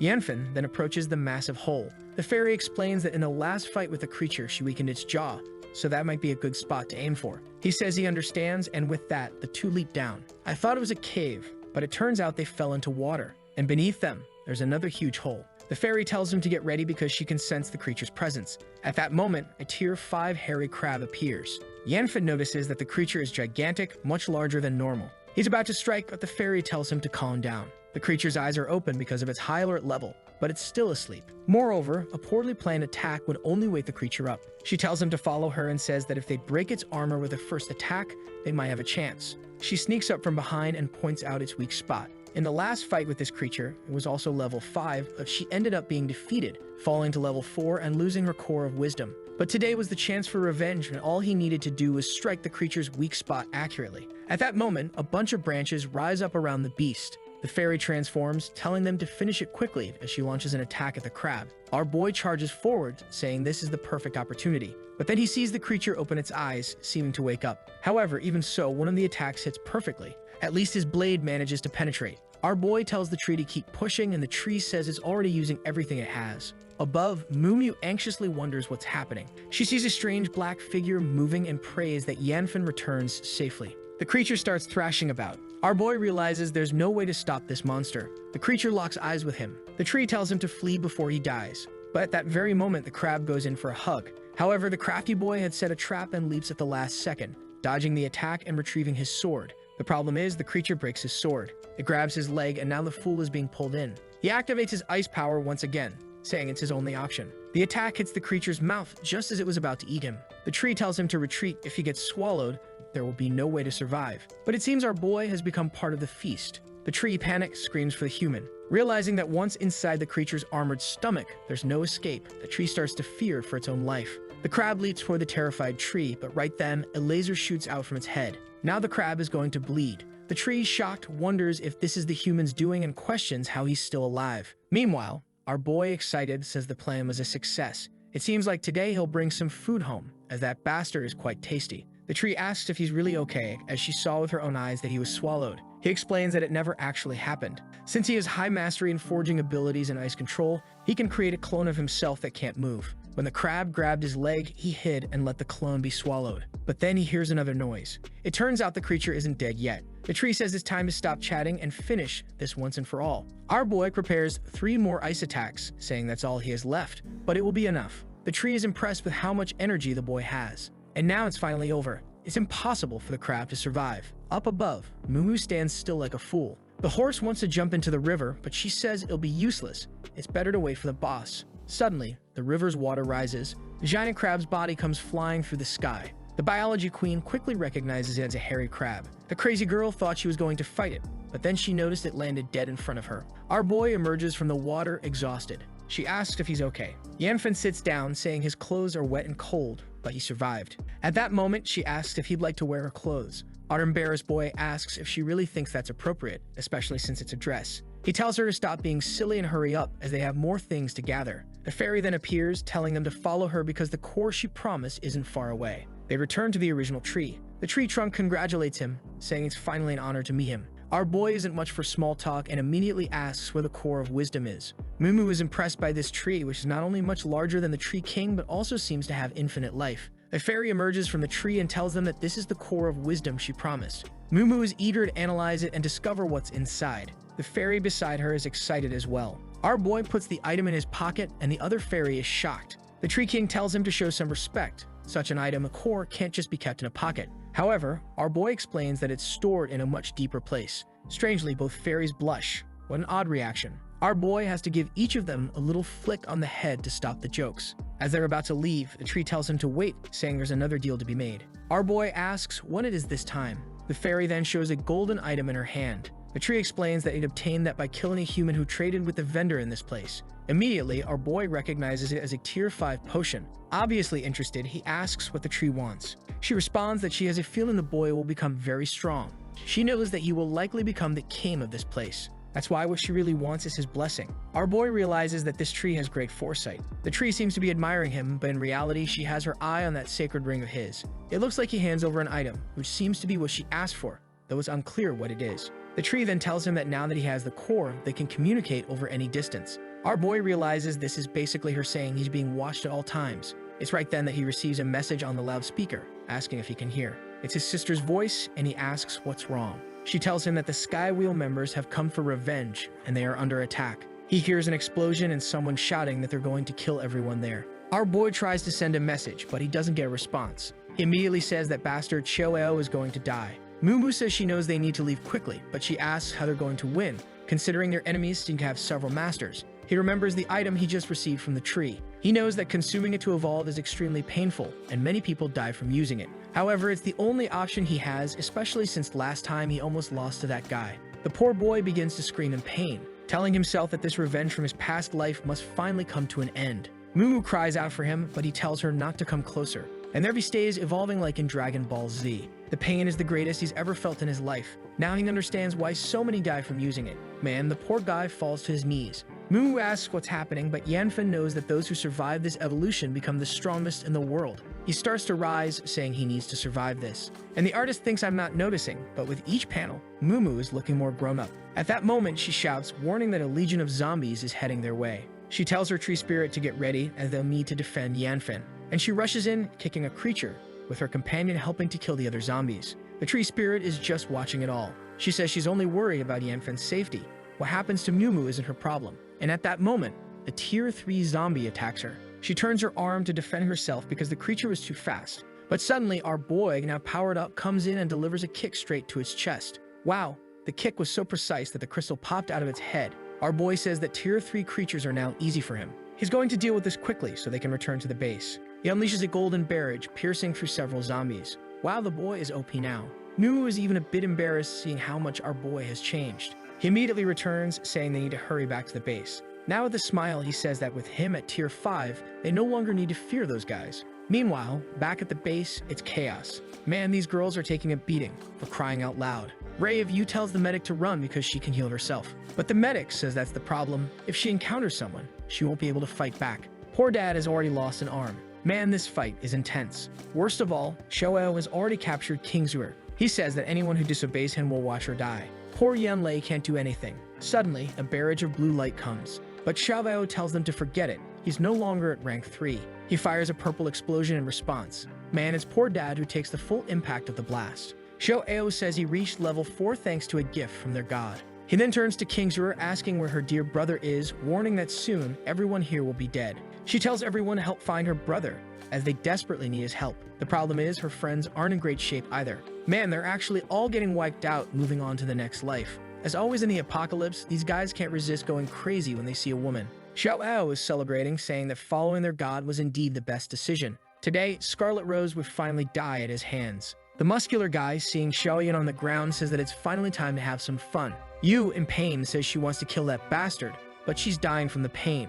Lin Mio starts wondering where the boss is. At that moment, an explosion happens and the foolish muscular guy is thrown far away. Our guy shows up, saving Xiaoyan and asking who dares to touch his people. Now the girls are emotional. Xiaoyao, however, celebrates his arrival and says that finally, he'll see the guy kneeling and begging for forgiveness. Ken Yu thanks our guide, who tells him to rest a bit and not to fall in love. He asks him to go and hit those guys. He hands Xiaoyan over to Mumu and says that he's enough on his own now. The King Tree Spirit says it will help him once again, but he'll owe another favor. He says he understands and tells Xiaoao that it's time to settle the score. The guys seem to laugh, thinking he really believes he's enough to deal with all of them. The blonde guy questions whether he really thinks they're losers like T and Jen. He steps on the fat guy on the ground and says that if he has the skill, he should try to get his foot off. The sword guy tells him to give up already because he got this tier 4 blade along with the Wheel of Heaven. He turns to Xiaoao and says he'll handle this kid because last time he was embarrassed. He charges toward the protagonist, telling him to dream of winning again. The guy uses a clone technique, saying his head will fly.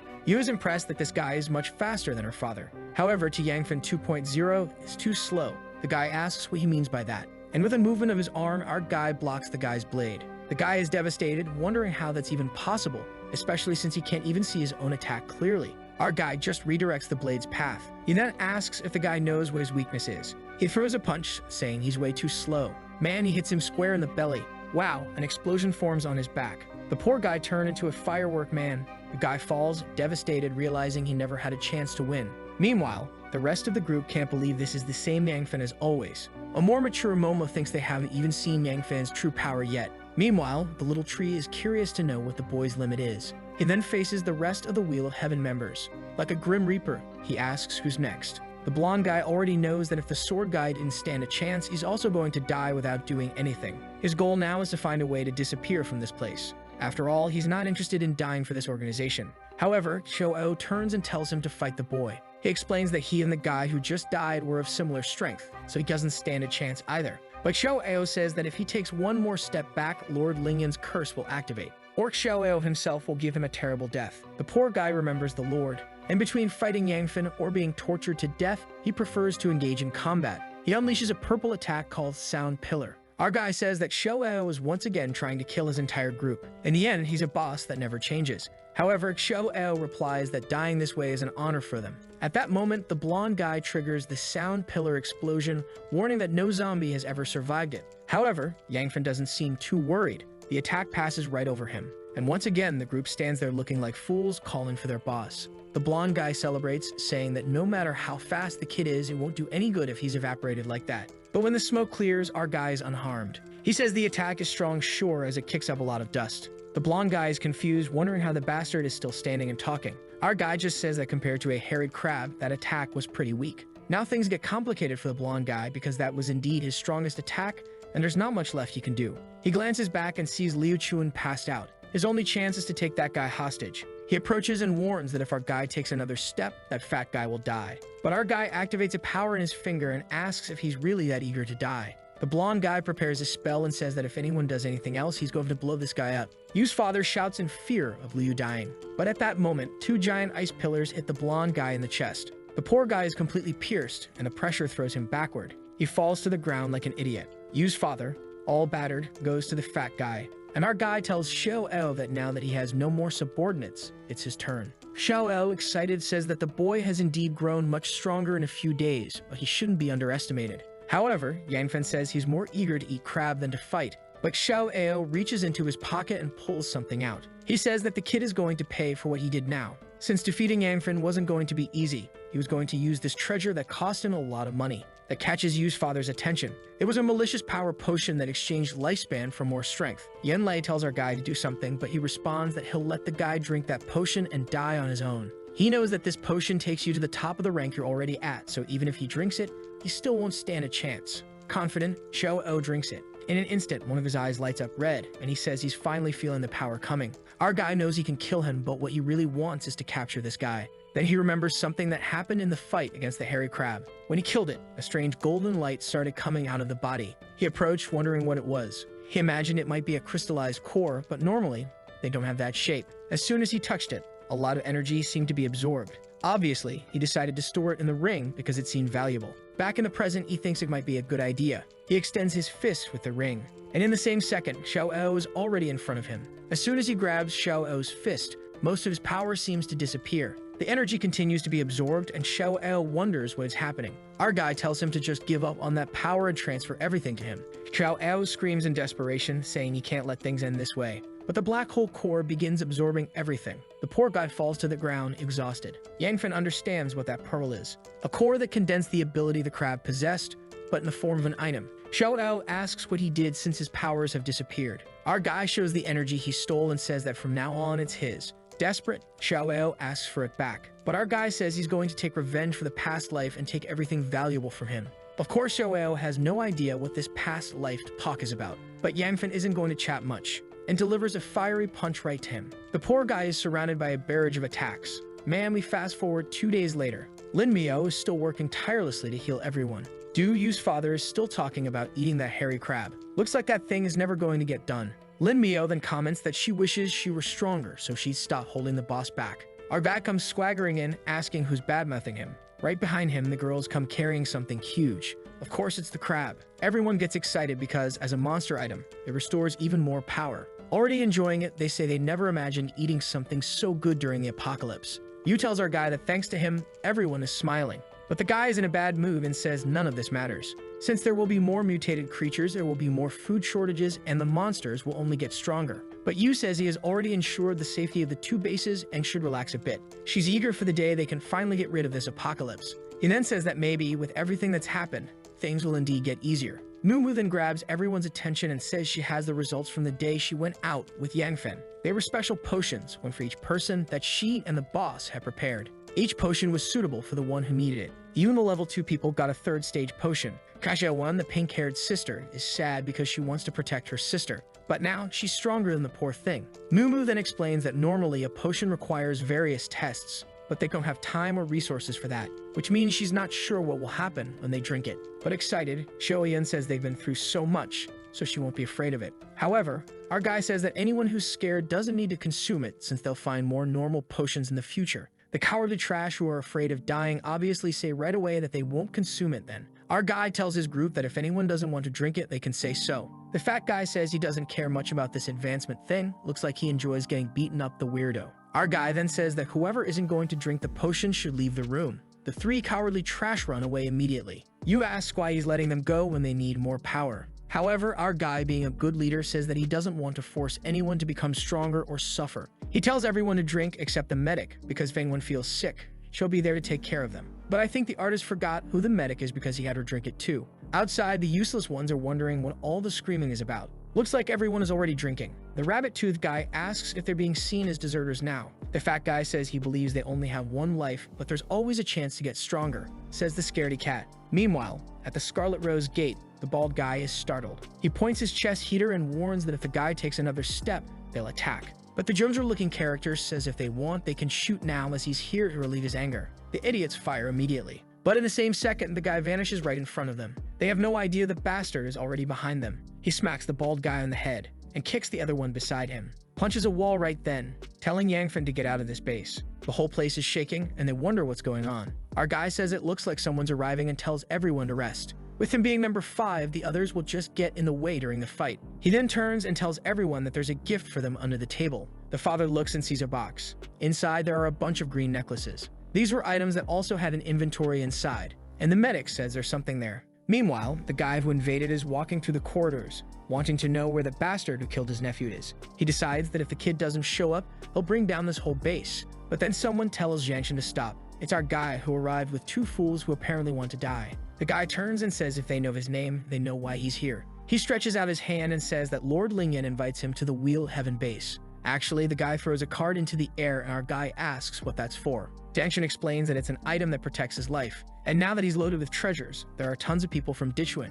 who want to come here and attack him. He warns that it's best for him to swear loyalty to Lord Zhu Lingyan or he'll be killed in the final challenge. However, Yangfen just returns the card, saying he doesn't want their help. Besides, he's going to be the winner in the arena. Dangshin seems to think our guy is pretending to be strong. At that moment, he catches the card in the air, but he feels something strange. Our guy had thrown it with force, and the fool was dragged halfway down the corridor just holding the card. Our guy warns that it's best he disappears quickly if he doesn't want to start a war. He knows that in that arena, a lot of people died, and it's also the reason the Wheel of Heaven became one of the 5 biggest forces in the world. But this time, everything they possess will belong to him. He then heads to the back of the Scarlet base and tells the guys not to let anyone approach without his order. Now that the enemies have come to his door, the plan will have to be initiated a bit earlier. First, he needed to remove any impurity from the environment to make the forge perfect. And now with the crab item, it's time to swallow everything. The war will begin in 7 days, and he's already handed out those rings filled with items to everyone. He knows that besides the main leader of the Wheel of Heaven, there are 3 other people he hasn't met yet who are extremely strong. He seems to trust Yu, her father's friend, and Xiaowan, that red-haired girl as well, while he will have to deal with the king of the Wheel of Heaven himself. He then begins to pull out all the items he's been collecting from the ring. It was time to try using the forging skill to unlock the fusion ability. This is a rare skill that some forge users have. However, since his ability has no limit, maybe he can evolve to that level. Even though it's risky, he's going to go all in. After all, the guy from the Wheel of Heaven was considered a god in his past life. He tries to combine 2 items and realizes they seem to be repelling each other. An explosion happens in front of him. The poor guy is thrown against the wall. It seems those 2 abilities couldn't be merged. And worse, his body was being invaded by that energy. Our guy is now coughing up black oil. He falls to the ground, weakened. His forging and ice powers were also starting to fight each other inside his body. At that moment, something begins to emerge from the ground. The panda appears and explains that he'll only be able to merge 2 energies if they're symbiotic. he wouldn't be able to put two different energies into his body. Our guy then asks what he should do. The little plant grabs the absorbing item. She tells him that if he removes the ice creator ability from his body, maybe he'll be able to merge the others. Our guy asks if she's really going to help. After all, he knows that if she starts pulling his powers, he might die in the process. She responds that he can either trust her or die on the day of the tournament. Hearing that, Yangfen decides to accept. Immediately, she starts pulling all of his ice power out. She remarks that it's incredible. He can actually handle two powers from different dimensions. That's extremely strange. He realizes that the pain he was feeling has really eased. So what she said was true. Our guy tells her to give him the core of wisdom and the 3 power orbs. But the cheeky plant just asks what happens if she doesn't. Yangfen says she won't leave alive if she doesn't. She just laughs, saying that would be interesting. Then she hands them over, saying that in the end, him getting stronger also benefits her. With that, she returns the items. Now with them, he's sure that the forge can't fail. He gathers the 3 in his hand, saying that the fusion will succeed. A Dragon Ball's aura starts emanating from him, and the plant says this energy reminds her of the first time she mutated. Suddenly, a green glow begins to emanate from his body. He's confused for a second, and she asks if, by any chance, he failed. Seeing the energy in his hand, he says no. Our guy then lets out a loud shout. Smoke rises, and he tells them to get up. The guys turn into Sung Jin-woo and summon an army. Now he has an army of Fire Ice warriors. It's kind of contradictory, but oh well. The little plant says she's never seen a power like this before. Man, the kid thinks he's in Game of Thrones. Now sitting on the throne like a Fire Ice king of tier 5, with a whole army, very solo leveling style in front of him. Now the guy is pumped. And with that, 6 days pass. Tomorrow is the day of the final challenge in the arena.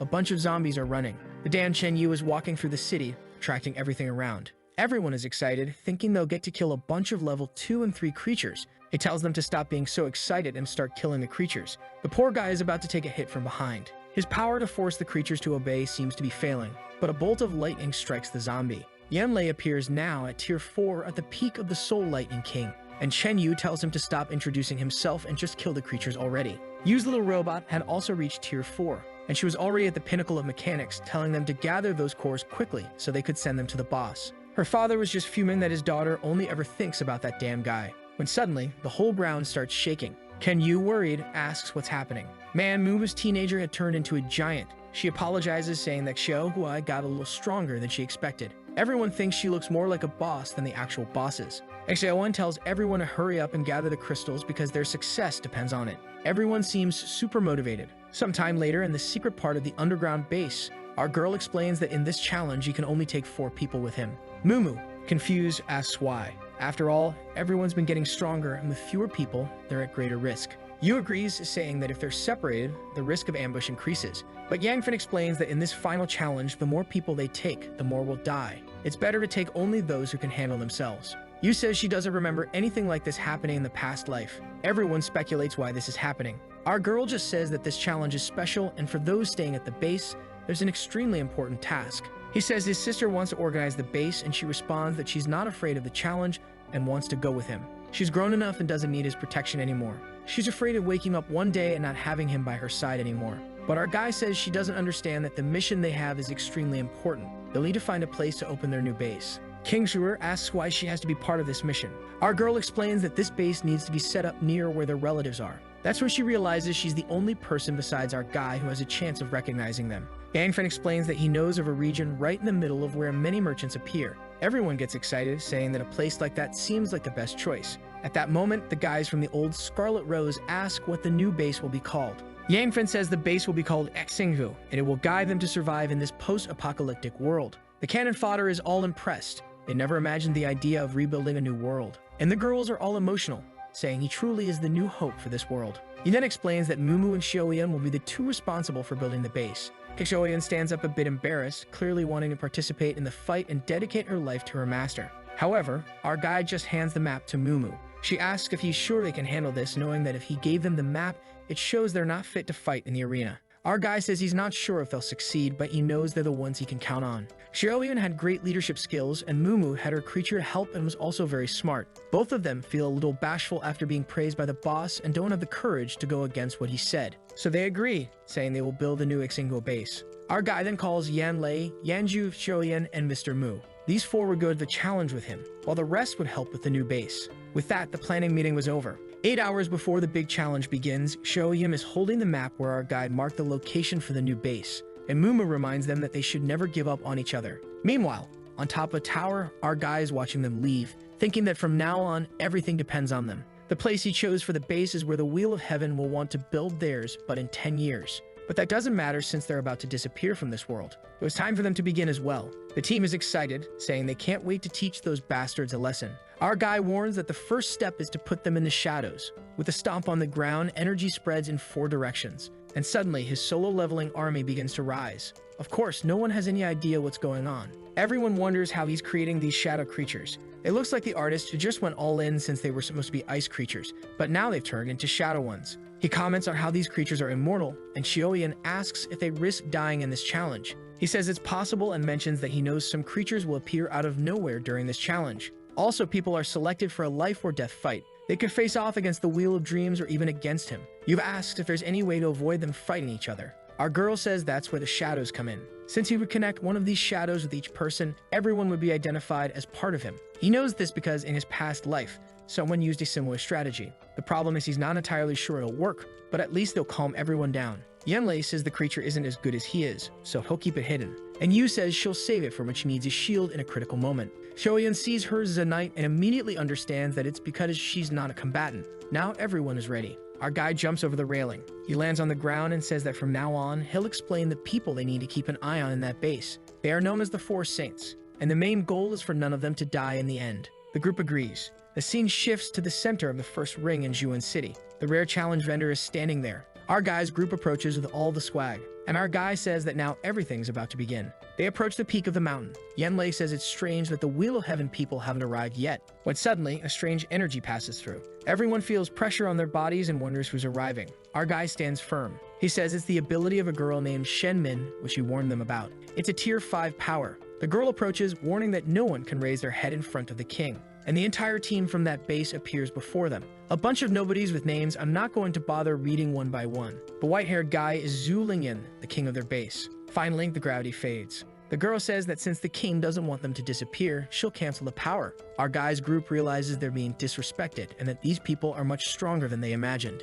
Zhu Lingyan approaches our guy and apologizes for his subordinates being a bit rude. He says that the remaining humans on this planet need to unite for everyone's survival. But Yangfen just stands there with his hand in his pocket, all cool. The other guys are angry at the disrespect, but know they can't do anything for now because they need as many participants in this place as possible. Yenlei thinks that our guy must be furious, but it's not worth acting out at the moment. With that, he extends his hand and says he hopes everyone gets what they're looking for today. The guy agrees and says it's time to begin. Zantian approaches the vendor and tells him to open the crystal. The vendor extends his hand and says something incomprehensible. A golden energy begins to emanate from him. A digital portal appears in front of everyone. Lingyu looks back and wishes everyone good luck. Meanwhile, inside the place, a creature wonders why it's smelling humans. Various different creatures are walking through the forest. The green guy seems to have just awakened. Then a black sheep comes up to him.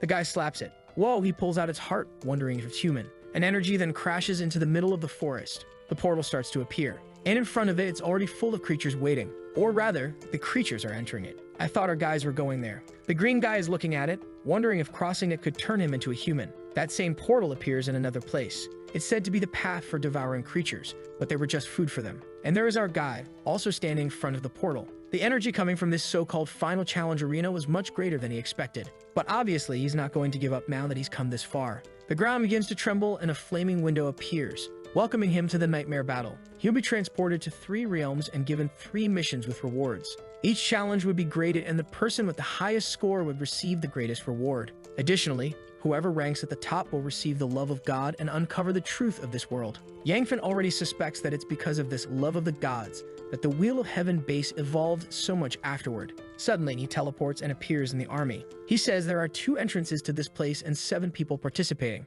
along with 376 mutants. Our guy finds himself wondering how he ended up in a desert all of a sudden. At that moment, another portal appears beside him. Zangshin emerges and asks if our guy has changed his mind about joining them or if he's just looking to die. Yangfen replies that it's a coincidence because he also thinks Zangshin is looking to die. Zangshin retorts that they've been putting this off for too long, and no way is he letting Yangfen have the love of God. But Yangfen replies that no one's certain of anything yet. Suddenly, a circle of flames surrounds the two, and Zangshin warns that they're coming. The ground begins to explode, and a horde of desert creatures starts to emerge, while other portals open and people begin pouring out of them. The girls, as always, are all lost, not expecting there to be so many people in one place. Our guy notices that these creatures appearing indicate there's another portal somewhere leading here as well. A welcome message pops up telling them the goal is to stay alive and kill the Sand Lord. Yangfen has never heard that name before. Everyone knows that considering how vast this place seems, splitting up might not be a good idea. Suddenly, the entire ground starts shaking. The creatures come forward,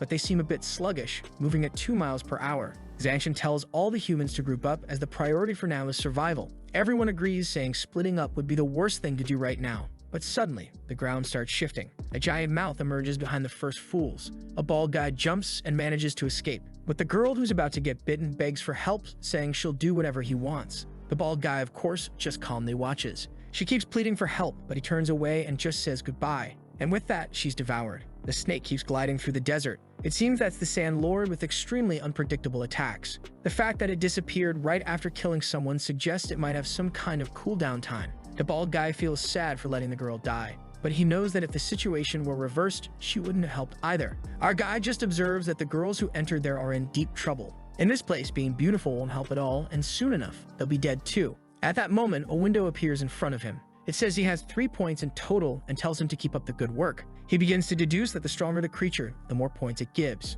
What's strange is that he earned a point for the girl being eaten. This shows that if other people die, he'll probably get more points too. He just hopes things aren't too difficult for his friends. The bald guy receives a message that the 10 people with the highest scores will survive. The white-haired girl already realizes that if that's the case, she'll need someone's help. The hooded guy, on the other hand, seems pleased with the news that killing humans earns points. Suddenly, everyone hears something approaching from behind. A giant bear is closing in on the group. The black-haired girl warns them to be careful, as the Lord could appear any moment. And another fool wonders why the Lord doesn't just eat this snake. Wold grabbed her by the leg. The poor girl is already wrapped up. As she's being pulled, she cries for help, but of course, everyone is running away. In a battle where few survive, the more people die, the better for the rest. But suddenly, someone jumps. It's Zanshin playing the hero. Man, he strikes the snake's skull. The poor thing collapses, shattered. Everyone is shocked at how easily he defeated a tier 3 creature. However, Yangfen finds it strange. He remembers that in the past life, this guy killed people without mercy. As he picks up the girl in his arms, he tells her not to be afraid. She smiles brightly and says she admires him and that he's so handsome. Obviously, she's planning to stick with this strong guy to survive. But in reality, he says he won't leave any points for other species. The girl is confused, and he blows her head off. Man, this guy is definitely not good. He turns to everyone and says that only he can kill them as they also count for 3 points each. Everyone is terrified, and the bastard is really in first place. Now things get complicated for Yangfen because Zanshin didn't gain points from the creature, but from killing the girl. This shows that the intentions of this game are far worse than he thought. Everyone gives Zanshin a terrified look and starts running, shouting that there's a madman here. He calls out to Yangfen and says that together, they could kill everyone and take the points from this place. At that moment, a guy looks at our guy and says that being friends with Zanshin is a good reason to run from him too. Our guy realizes that this guy is trying to pull a trick on him, but it's ridiculous. Zanshin then looks at the girl and says she seems smart, but she won't survive if the Sand Lord shows up again. She starts running towards him, knowing she can't win. Zanshin asks where she's running off to, and the poor girl already knows it's the end for her. But suddenly, something rises from the ground. A carnivorous plant appears out of nowhere, and at the same time, Zanshin gets caught by it. Man, as he's trapped, a mantis comes at him. There's an explosion, and when the smoke clears, he seems unharmed. He says that this bunch of low-level creatures stands no chance against him. He knows that his only real problem in this place is Yangfen, who he wants to kill to contribute to the Wheel of Heaven. It's just a shame that he can't guarantee victory directly, so he'll have to wait for the right moment. Everyone is fleeing and he's just waiting for the Sand Lord to appear. At that moment, a zombie tries to punch our guy. Yangfen dodges and freezes its face as always, just collecting crystals. But suddenly, a crowd comes up behind him. He throws an ice attack and easily finishes another one. Then someone appears behind him and says he's so skilled that he could be recommended. Our guy sees the hooded man and asks who they are. The man says he's from the Magic Cloak group and their leader is a rank 5 awakened. Our guy says he's heard of this group's reputation as nothing but a bunch of criminals. The cloaked man says it seems he already knows them but warns that in this post-apocalyptic world, everyone is like them. He should join the group and together, they could create whatever world they want. After all, this is a place where you could die at any moment.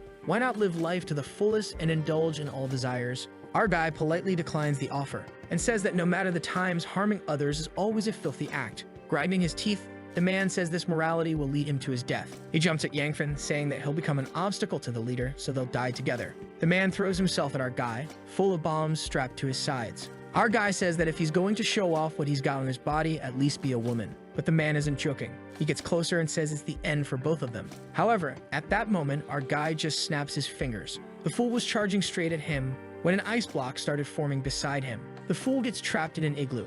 That's when he realizes he messed up. Our guy says he never claimed to be an ethical person, and with that, the poor fool blows himself up. Yangfen says it's good to be reminded of that organization and he's eager to eliminate them. The system window pops up. Our guy earned 3 points, but that bastard Janshin already has 9. Then Janshin appears from behind, saying he's already taken care of the weaklings. He's only keeping that girl alive to use as bait for the Sand Lord. At that moment, the ground begins to tremble. Janshin says it looks like even the boss is eager for this to end. He throws the woman to the ground, saying the food has arrived. But the boss seems to ignore the bait. He heads toward them, clearly too smart to fall for the trap. Looks like they enjoy standing still because the big mouth is already in front of them. Janshin realizes this is the perfect chance he's been waiting for, and he comes to strike Yangfen from behind. However, everything was part of our guy's plan. Suddenly, Janshin is startled. He finds himself alone, face to face with the snake. At least his punch hurt though. The boss immediately retreats underground. Our guy asks if Janshin was trying to kill him or the boss. Janshin claims he would never try to kill him since he's invited to join their group. However,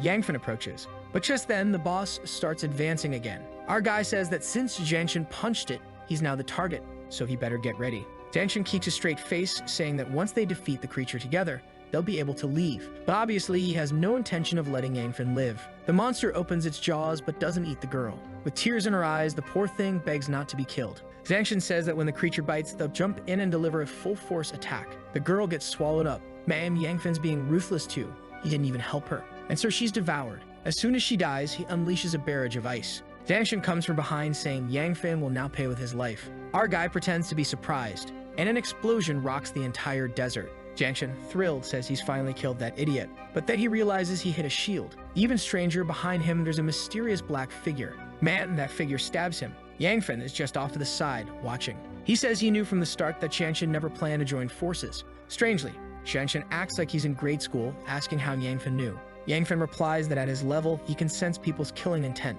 The moment Janshin stepped into that place, he felt the unease in his heart. Janshin laughs maniacally, saying he never imagined something like that existed. Yangfen asks why Janshin wants to kill him, considering the boss ordered him not to. Janshin falls to his knees, saying it's because Yangfen killed his nephew. He remembers that Ublik Xiao from when he was a kid. He loved the boy and said he'd grow strong one day. They're giving us this backstory as if we're supposed to care. But clearly no one cares, so just kill the sicko already. Back in the fight, Janshin says Yangfen could never understand what he's been through. He lunges at him, telling him to die. But the shadow figure just slashes him. Man, it was a whip to the chest. He falls like a piece of trash. Seriously, that was weak. Our guy's shadow is no joke. And the madman starts hallucinating Xiao. Meanwhile, Yangfen watches the psycho passed out, and strangely, Yangfen says he takes back his words and that Janshin does deserve some respect. Not sure what respect he means after Janshin threw everyone to die for the snake. And speaking of which, the snake appears behind him at that moment. Now he'll have to handle it alone to finally finish this first round. Suddenly, a system window pops up. Our guy realizes he's gained all the points Janshin was carrying, and now it's time to deal with this. The boss lunges at him. He dodges, but the creature dives back into the sand. He finds it odd that the creature is only using physical attacks considering it's the boss. He summons some giant ice crystals, saying it's time to discover its true potential. Man, the snake is a goalie, grabbing all his crystals. Our guy realizes that in terms of reaction time and speed, his creature is on another level. And at that moment, it comes in for a bite. But confident, he pulls out his Minecraft sword. Man, a second later, he's flying Goku style on the dragon. The snake is all twisted, trying to find him. He notices it's acting like a bull, trying to shake him off. Too bad he's frozen its feet, so shaking him off won't be easy. He runs along its body, saying that if this were 7 days ago, it might have had a chance. But that's changed. Everyone's creatures are mutants, and it's time to figure out if hers is too. Once again, she comes in for a bite. He prepares a spell in his hand and creates an ice block inside her mouth. Man, he even throws in a chain. Where is all this coming from, Kurapika? In the end, intelligence is the big difference between beasts and humans. He's going to win for the simple reason that she lacks wisdom. That's why they won't be replaced by machines either. Tell that to ChatGPT. Our guy pulls out a spear, saying he knows the main weakness. He hits it right in the eye, making her go blind. Now she's wobbling, sliding to the side. Just one more attack and he knows she'll be completely blind, bringing victory within reach. But finally, she uses something other than a physical attack and unleashes a solar power. Now things are tricky for our guy, who's midair. The snake fires off the attack and he stretches out his hand, activating the shield. Man, these free fire barriers are way too OP. No wonder he's the king of headshots. But he was shaken. The snake's attack was extremely fast and he barely avoided getting blown up. Looks like he'll have to take this seriously as well. He shouts, "Rise," summoning everyone to appear. Solo leveling style, the shadow army charges forward. The little snake isn't dumb. The moment she sees that swarm of shadows, she starts running in panic. Our guy gets angry, calling the snake a coward. But suddenly, something begins to form beneath his feet. The ground turns into quicksand. He can't break free, and his shadows are all swallowed up. Once again, that immortal snake reappears to take a bite. The problem is that this quicksand is different from normal. It's exerting much more pressure, and our guy's creatures approach, saying they'll save him. But our guy just orders them to return to the shadows, saying this isn't a problem. He prepares his fist, but almost gets hit by a laser. Man, that annoying snake won't leave him alone. Our guy notices that the snake seems to be laughing at him. And worst of all, he's sinking and about to die without knowing what to do. That snake knew more than he thought. Now in suffocating heat, unable to move a muscle, he wonders why he didn't take this more seriously. The sensation of near death starts to fill his body. Suddenly, he begins to have strange memories. A chubby kid slumped against the wall, someone demanding money. Looks like our guy was part of a gang. He wasn't the nerdy kid after all. The chubby kid, desperate, says he doesn't have any money. But our guy grabs the backpack, saying if there's nothing in it, he's not holding on to it. He smacks him on the head and rips it from his hands. Out of the bag falls a cute little teddy bear. And the chubby kid says not to mess with his doll. Man, he gets stomped on the hand. The bald guy rubs his foot while the chubby kid rides in pain. Looks like it was already the apocalypse because the bald guy said that doll must be worth a lot. He tells the chubby kid that if he has a doll like that, he must have more money stashed somewhere. The poor kid doesn't respond and the bald guy stomps on his foot again. Our guy, the gang leader, says they should just sell the doll and they'll have money to go play some games again. While he thinks about giving the doll to Kingsu, thinking she'll love it. But then someone shows up and tells them to stop hurting her brother. A girl more dead than alive says that if they don't leave her brother alone, she'll beat them all up. But the chubby kid says they're just playing and tells her to go away. The sister says that this game seems to be causing him a lot of pain.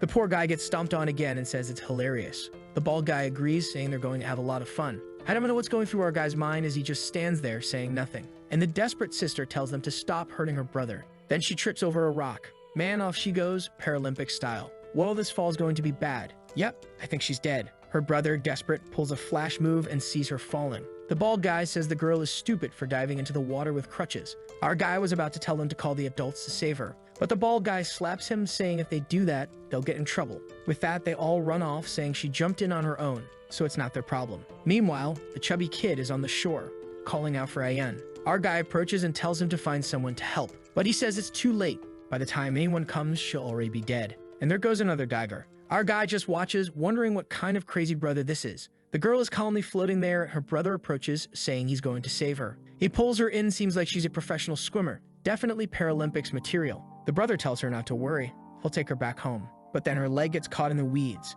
Man, he says she's going to be pulled down and die. Honestly though, can't you just step and resurface? He asks our guy for help, saying there's a plant wrapped around her leg. The problem with that river is that it's incredibly fast. Our guy is scared to go in and die, never seeing his family again. So he turns away, saying he doesn't even know how to swim. The two are desperate, brother and sister, almost gone. They both get submerged. The truth is, our guy knew how to swim. He was afraid of death. That's why he couldn't save them. But now he remembers the present. Everyone calls him boss. This guy can't die like this. Determined, he's ready to invoke his protagonist's powers. And here comes the snake for another bite. He tells himself that if he dies here, no one will save the people he loves. He absorbs all the sand into his ring just as the snake is about to bite. And at that moment, he activates the Judgment Day Ice Flame. These names are getting bigger, and so is the power. Man, I don't get it. He creates a bubble and jumps right on top of the snake, who's suffering. He lands a blow to her neck, and just like that, the snake became sushi. Our guy says he won because he simply cannot lose. A truly genius line, congratulations. The dimension begins to collapse and Yangfin wants to know where his reward is. A window pops up, informing him that as the sole survivor, he would get everything left in that place. He receives a Liu World Fruit, a card that returns to its original position, and a universal key that needs 3 more parts to be complete. He seems to remember something about this key fragment, probably related to that love of God item. Some flames start to rise from his body, with time to return to the beginning. As soon as he reappears, he's worried about how the others are doing. He pulls out a communication device to check what's happening. Yu says that her world is full of zombies, but she's managing. Yahello says that thanks to the shadow he gave her, she's surviving. And that one guy, who I still don't know the name of, says he also passed the challenge. However, our guy hasn't heard from Yanlei. He calls for him, but there's no response. Xiaoyan suggests that maybe Yanlei's headset broke during the fight, and the nameless guy says Yanlei is stronger than him, so he must have survived. Our guy then tells everyone to focus on their tasks, confident that Yanlei is strong enough. Just then, the window for the second challenge appears for everyone. He tells them to proceed quickly so they can meet again, and in his usual style, arms wide open. The second round was finally about to begin. Yu, whether she wanted to or not, was worried, hoping her father would show up soon. Xiaoyun tells her not to stress about it yet. She calls out to Yangfen and says she wants to ask something, but it seems her guy has already left, hasn't he? Yu tells Xiaoyun she can tell her, and Xiaoyun asks why she wants to keep something secret from Yangfen. Xiaoyun says that Mumu asked Yu to help the protagonist and make sure he survived. He responds that's obvious, she'll do her best in this place. Then Xiaoyun drops a bomb, revealing that the items Yangfen has cannot bring Yu's mother back. That's because after analyzing her mother's blood, it seems she's no longer human. Now it's awkward. Dropping that on her was pretty harsh. Xiaoyun says she'll wait for her in the next challenge, and Yu agrees. Poor Yu is devastated. She doesn't know where her father is, and now she has no chance to save her mother. She doesn't want to hate Yangfen because she knows he only lied to prevent her from being sadder. You'd think this would break her spirit, but instead, she gets motivated, saying that with a leader who cares so much, she can't let him down. A tornado of flames suddenly rises in the middle of a coliseum. There's our guy as swaggy as ever. Considering this place's traditions, he wonders if the boss this time will be a coliseum fighter. Some flames start to appear, and he wonders who will emerge this time. 3 hooded guys appear, saying they seem to have gotten lucky. But Yangfen is calm, thinking they're too naive if they think they'll beat him. 4 more flames light up around him. Man, the guys are already jumping in to finish him off, and he realizes this situation is quite similar to the last one. The guys say that if he's not moving, he must be terrified. While our guy is just thinking that these points are practically running to him. He summons his solo-leveling shadows to deal with the fools. Man, 1 slap to the neck. But strangely, this time he doesn't seem to gain points for finishing the guy. Just then, 2 more people show up. 2 blonde girls comment that the bloodbath has already started and they like a strong big brother. Our guy feels a bit awkward with these girls being so forward. Then 2 more people appear. The blonde guy says it's good to know he's with Yangfen and these 2 beauties, asking for everyone's help. While the green work questions if everyone here is human, saying he wishes he could be human too. Everyone's just watching the green guy. At that moment, the system window appears and the girls are confused. This time it seems to be about cooperation. Our guy is just observing. The message tells him to choose 3 people to survive, and he'll meet the god of the end of the world. Apparently, this time the goal is to eliminate players until only 3 remain, and together, they'll face the final boss. The problem is he has no idea who the best choices are. The girls suddenly suggest getting rid of the strange green guy first, and then they'll decide the rest. The blonde guy asks when they decided that the 2 of them would survive. They say that if one of them dies, the other will take her own life, leaving only 2 people, and maybe the boss won't activate. The other girl in the tight outfit assures him that surviving with them is a good time. The blonde guy says he never expected to be threatened like this. Then he turns to Yangfen and says the best option is to kill him and the green guy. But just then, the green hand appears. The fool gets skewered through the chest, and the big green guy continues, saying he's eager to kill and become human. The girls comment that it seems the numbers are dropping faster than expected. But the blonde guy says it's not so easy to kill him. The guy has a body structure similar to a human, so he knows where the weaknesses are. The blonde guy tries to land a hit on the creature's head, but the monster dodges. The creature says it likes strong people, so soon they'll kill him. The blonde realizes this weirdo is much smarter than he thought. He tells Yangfen that the green monster is from another species, and suggests they kill it together first. But as always, his real plan is to kill Yangfen during the fight. Yangfen asks why he would team up against his target. The blonde explains that if a creature kills him, it will evolve and not even Yangfen will be able to handle it. That's because he's tier 5, meaning he'll give the creature a lot of experience. The girls comment that a tier 5 person would indeed be the best nourishment for that creature. Our guy gets thoughtful. The green guy charges at the blonde, saying he'll kill him and become human. The blonde steps in and says he'll reveal his ability. It's called Death Premonition, and as long as he's near the opponent, he can find the perfect spot to finish them off. Watching the creature, he says its weak points are in the temple and the eye. And just then, the beast comes in for a hit, but our guy appears behind it with a flaming blade. He tells the blonde that since he was honest, he'll take out the beast first. But when he slashes, the creature ducks to dodge. Our guy says that it looks like he'll need to call for some help. He summons his solo-leveling shadows to strike from behind. With that, the creature is immobilized and the blonde guy gets excited. The green monster wonders if it's really going to die in such a pathetic way. And apparently, we're about to get a flashback. Looks like this creature was trapped in a room full of zombies. Everyone inside was begging not to be eaten. Amidst all the bodies was a strange red thing. It turns out it was an egg, and this annoying kid hatched from it. Just then, a zombie charges at him. Man, the kid just hatched, but he's already getting bit. However, the zombie's tooth breaks. And what's this? The kid punched the zombie in the head as soon as he was born. He pulled out the famous human knowledge core and ate it. What's going on? In the memory, the kid already looked 20 years old. He was eating boars around the world, killing tigers with his bare hands. The zombies didn't stand a chance. All they wanted was to become a real human. I'm not sure if they're trying to make us feel sorry for this green guy, especially since he just took a hit to the head. That's why I barely pay attention to these flashbacks, come on. But actually, while getting hit in the head, the creature managed to stab the blonde. The monster says that for his mother's sake, he has to become human. Whoa, he's absorbing the blonde guy's energy. Now things are bad for our guy. Someone watching the fight asks Chunyu if he plans to save this guy. The old man says he'd never get involved for a mutt like that. His secretary just says she understands. But suddenly he grabs her arm, pulls her onto his lap, and says they're much more relaxed than the people fighting. Since he's a bit angry, she'll have to help him calm down.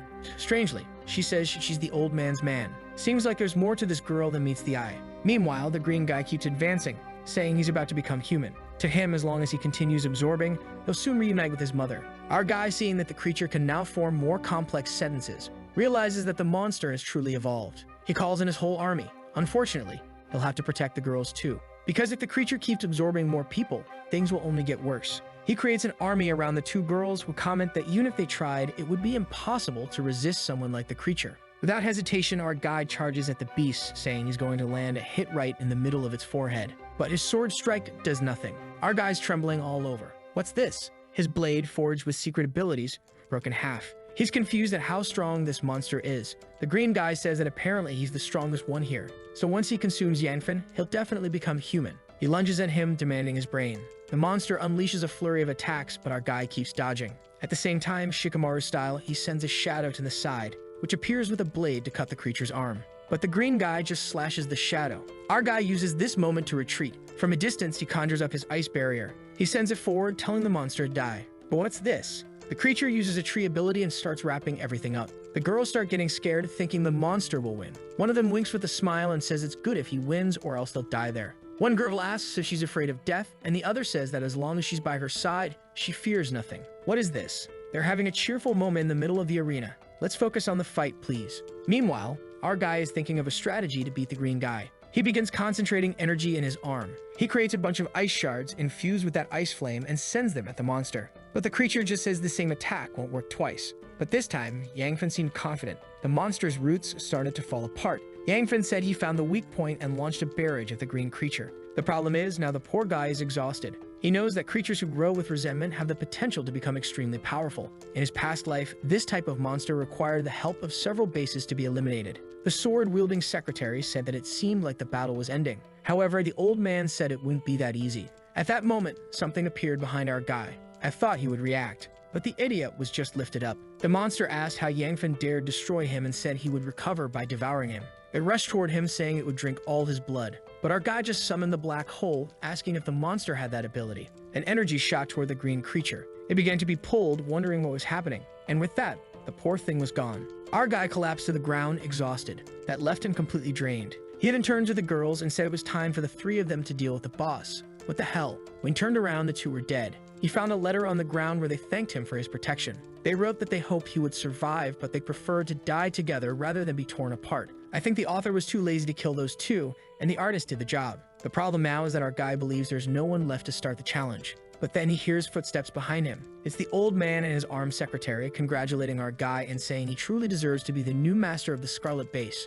That's when he realizes there were more people in that place after all. And worst of all, these two bastards are saints, the strongest ones from their base. In fact, the old man is the father of the current leader. If the story is correct, when he arrived at the base, he killed the previous leader. Additionally, the girl named Sheng Tian was always his lover and biggest fan. He then turns to the girl and says they need to be polite and go greet the young man. Controlling gravity, the two descend. The old man says that now that it's just the three of them, he's interested in forming an alliance to take down the boss together. Our guy says a partnership would be great as it would save him half the work. The old man smiles and tells him not to have high expectations since he's already quite old. Yangfen realizes the old man is testing to see if he has any grudges against the people from the Heaven Base. The old man then thanks him, saying that their only chance of surviving is cooperation, and our guy bows, agreeing with him. Our guy then understands why the old man wants to befriend him, and seeing that our guy has no affiliation with the current leader, the old man already wants to make him a servant to help rise to the top. Then the system announces that all they have to do is say the word cooperation, and the boss will appear.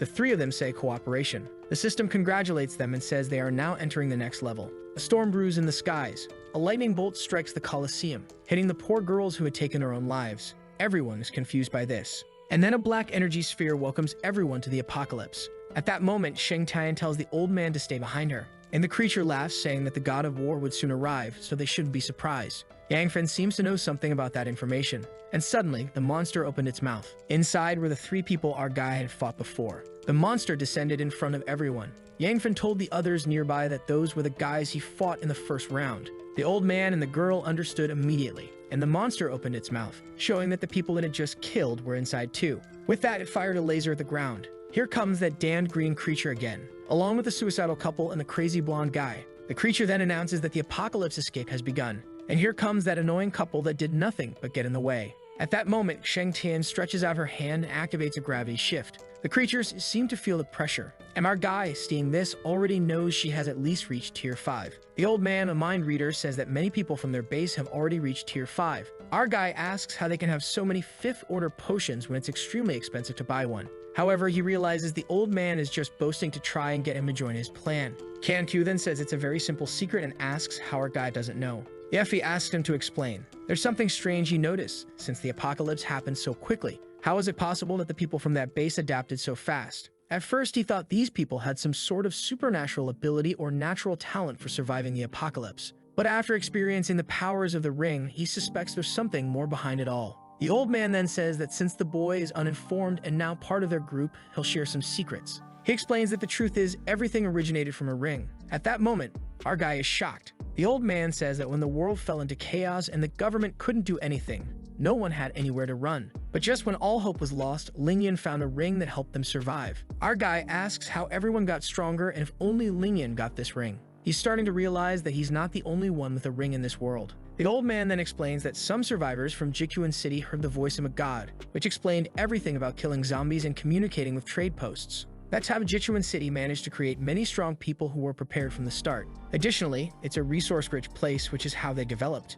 Here I am narrating this conversation, but where are the zombies? Is the girl still holding them with gravity? Our guy then questions if that voice wasn't strange, and the old man admits there was something odd. Most of the people who heard the voice mention it had a weird laugh. Hearing about that laugh made Yangfen thoughtful. The first time he entered the challenge arena, he remembers hearing something similar. The old man says it's expected that he heard it since he's so strong. Now it's confirmed that there's some kind of secret group behind all of this, and it's not a natural cause. At that moment, the old man and the girl notice something, and in the same instant, a zombie is about to strike the girl. Man, she uses a gravity ball and pushes herself to the side. The monsters are all making senseless noises. Sheng Tian comments that the creatures seem to have kept the same strength they had before dying. At that moment, the strongest couple in this work rushes toward her. Let's see if these bastards can finally do something. Whoa, she grabbed the secretary. Looks like her tastes haven't changed with death. Our guy is fighting another fool, saying he didn't expect their end to be like this. But first, you have to deal with those two friends. However, the green guy is running toward the old man. The old man says he didn't want to dirty his hands,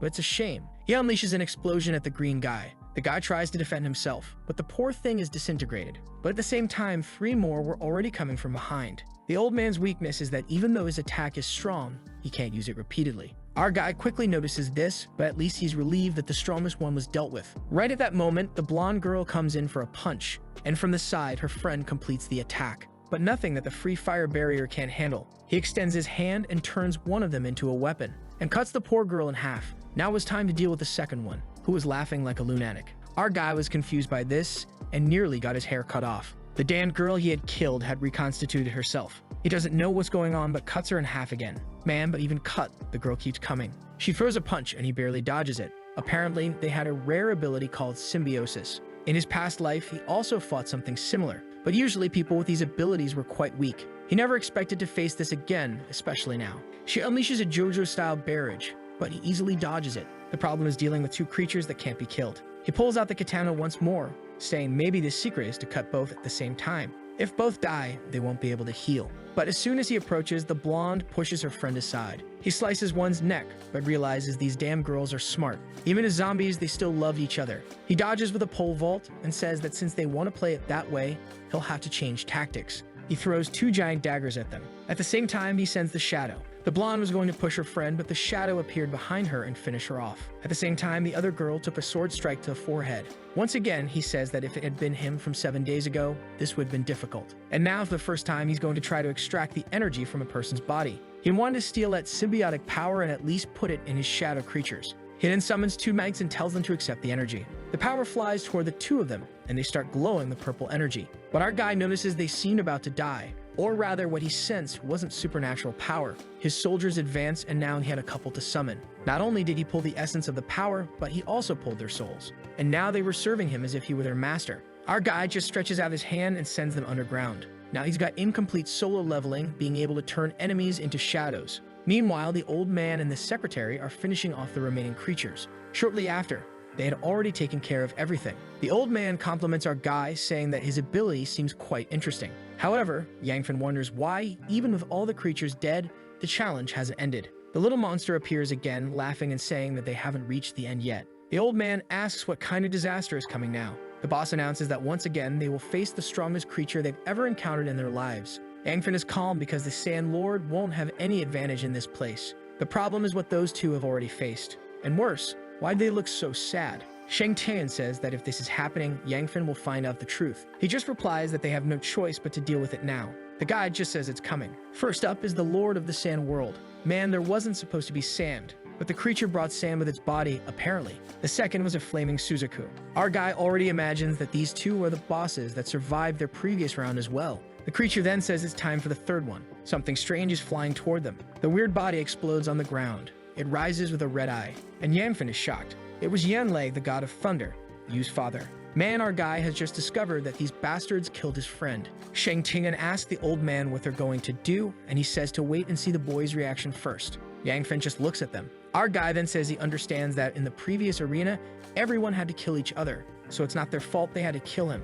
but he wants to know how they managed to defeat him. The old man explains that just like him, Yanlei also wanted points, so the two had no choice. The old man doesn't want to start a fight here, so he hopes Yangfen understands the situation. Our guy just turns and says he gets it, but the secretary says his reaction was anything but normal, and the old man immediately adds that he's sure the boy must be planning something since they killed his friend. Our guy then says he'll take care of Yanlei, and they should handle the others. He activates his power and charges toward him, launching ice explosions. However, Yanlei easily blocks them. He glares at Yangfen and rushes at him. Yangfen easily dodges the punch. Sheng Tian wonders why he's doing that. The old man says it's probably the best choice he can make.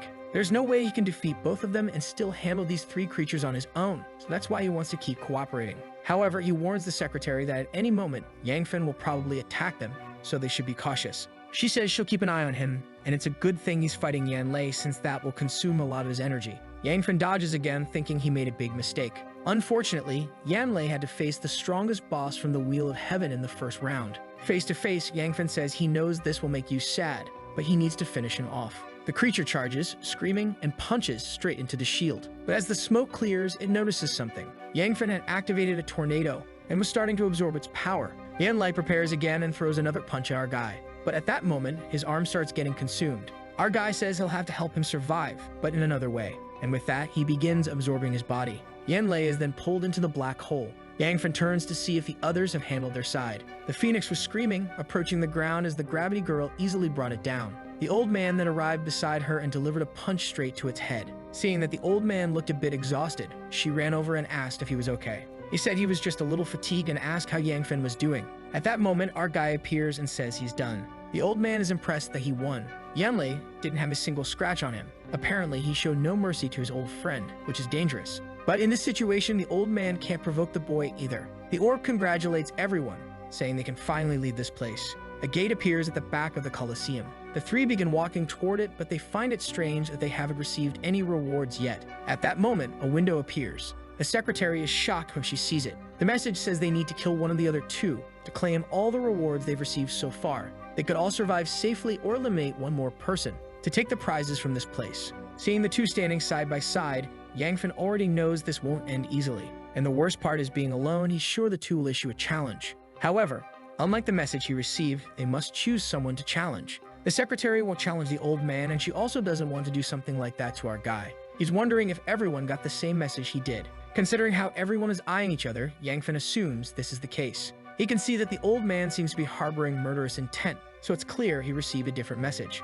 However, maybe the best option would be for everyone to leave without causing any trouble. But of course, the master of this world wouldn't be that kind. The old man then says they're all part of the same group and asks what message Yangfen received. Our guy agrees but says he's at a disadvantage, so he'd like to know their message first. The old man questions whether he really doesn't trust his friend, while knowing that if he reveals his message, he'll die. Yangfen replies that calling him a friend is pushing it in a situation like this, fully aware that the old man intends to kill him. The problem is, if he runs toward that door, it will immediately show that his goal is just to escape. The old man then says that in that case, he'll have to apologize for being a little cruel. And just like that, he orders King Shang Tian to go after our guy. She stretches out her hand and activates her gravity control. Our boy gets slammed to the ground like a fool. The old man says that if someone can't be a friend, they must be an enemy. And to avoid becoming an obstacle in the future, they'll need to get likes on this video. That helps Mamoru make more juicy content for his viewers, activate the cheeky little bell, and I'm out.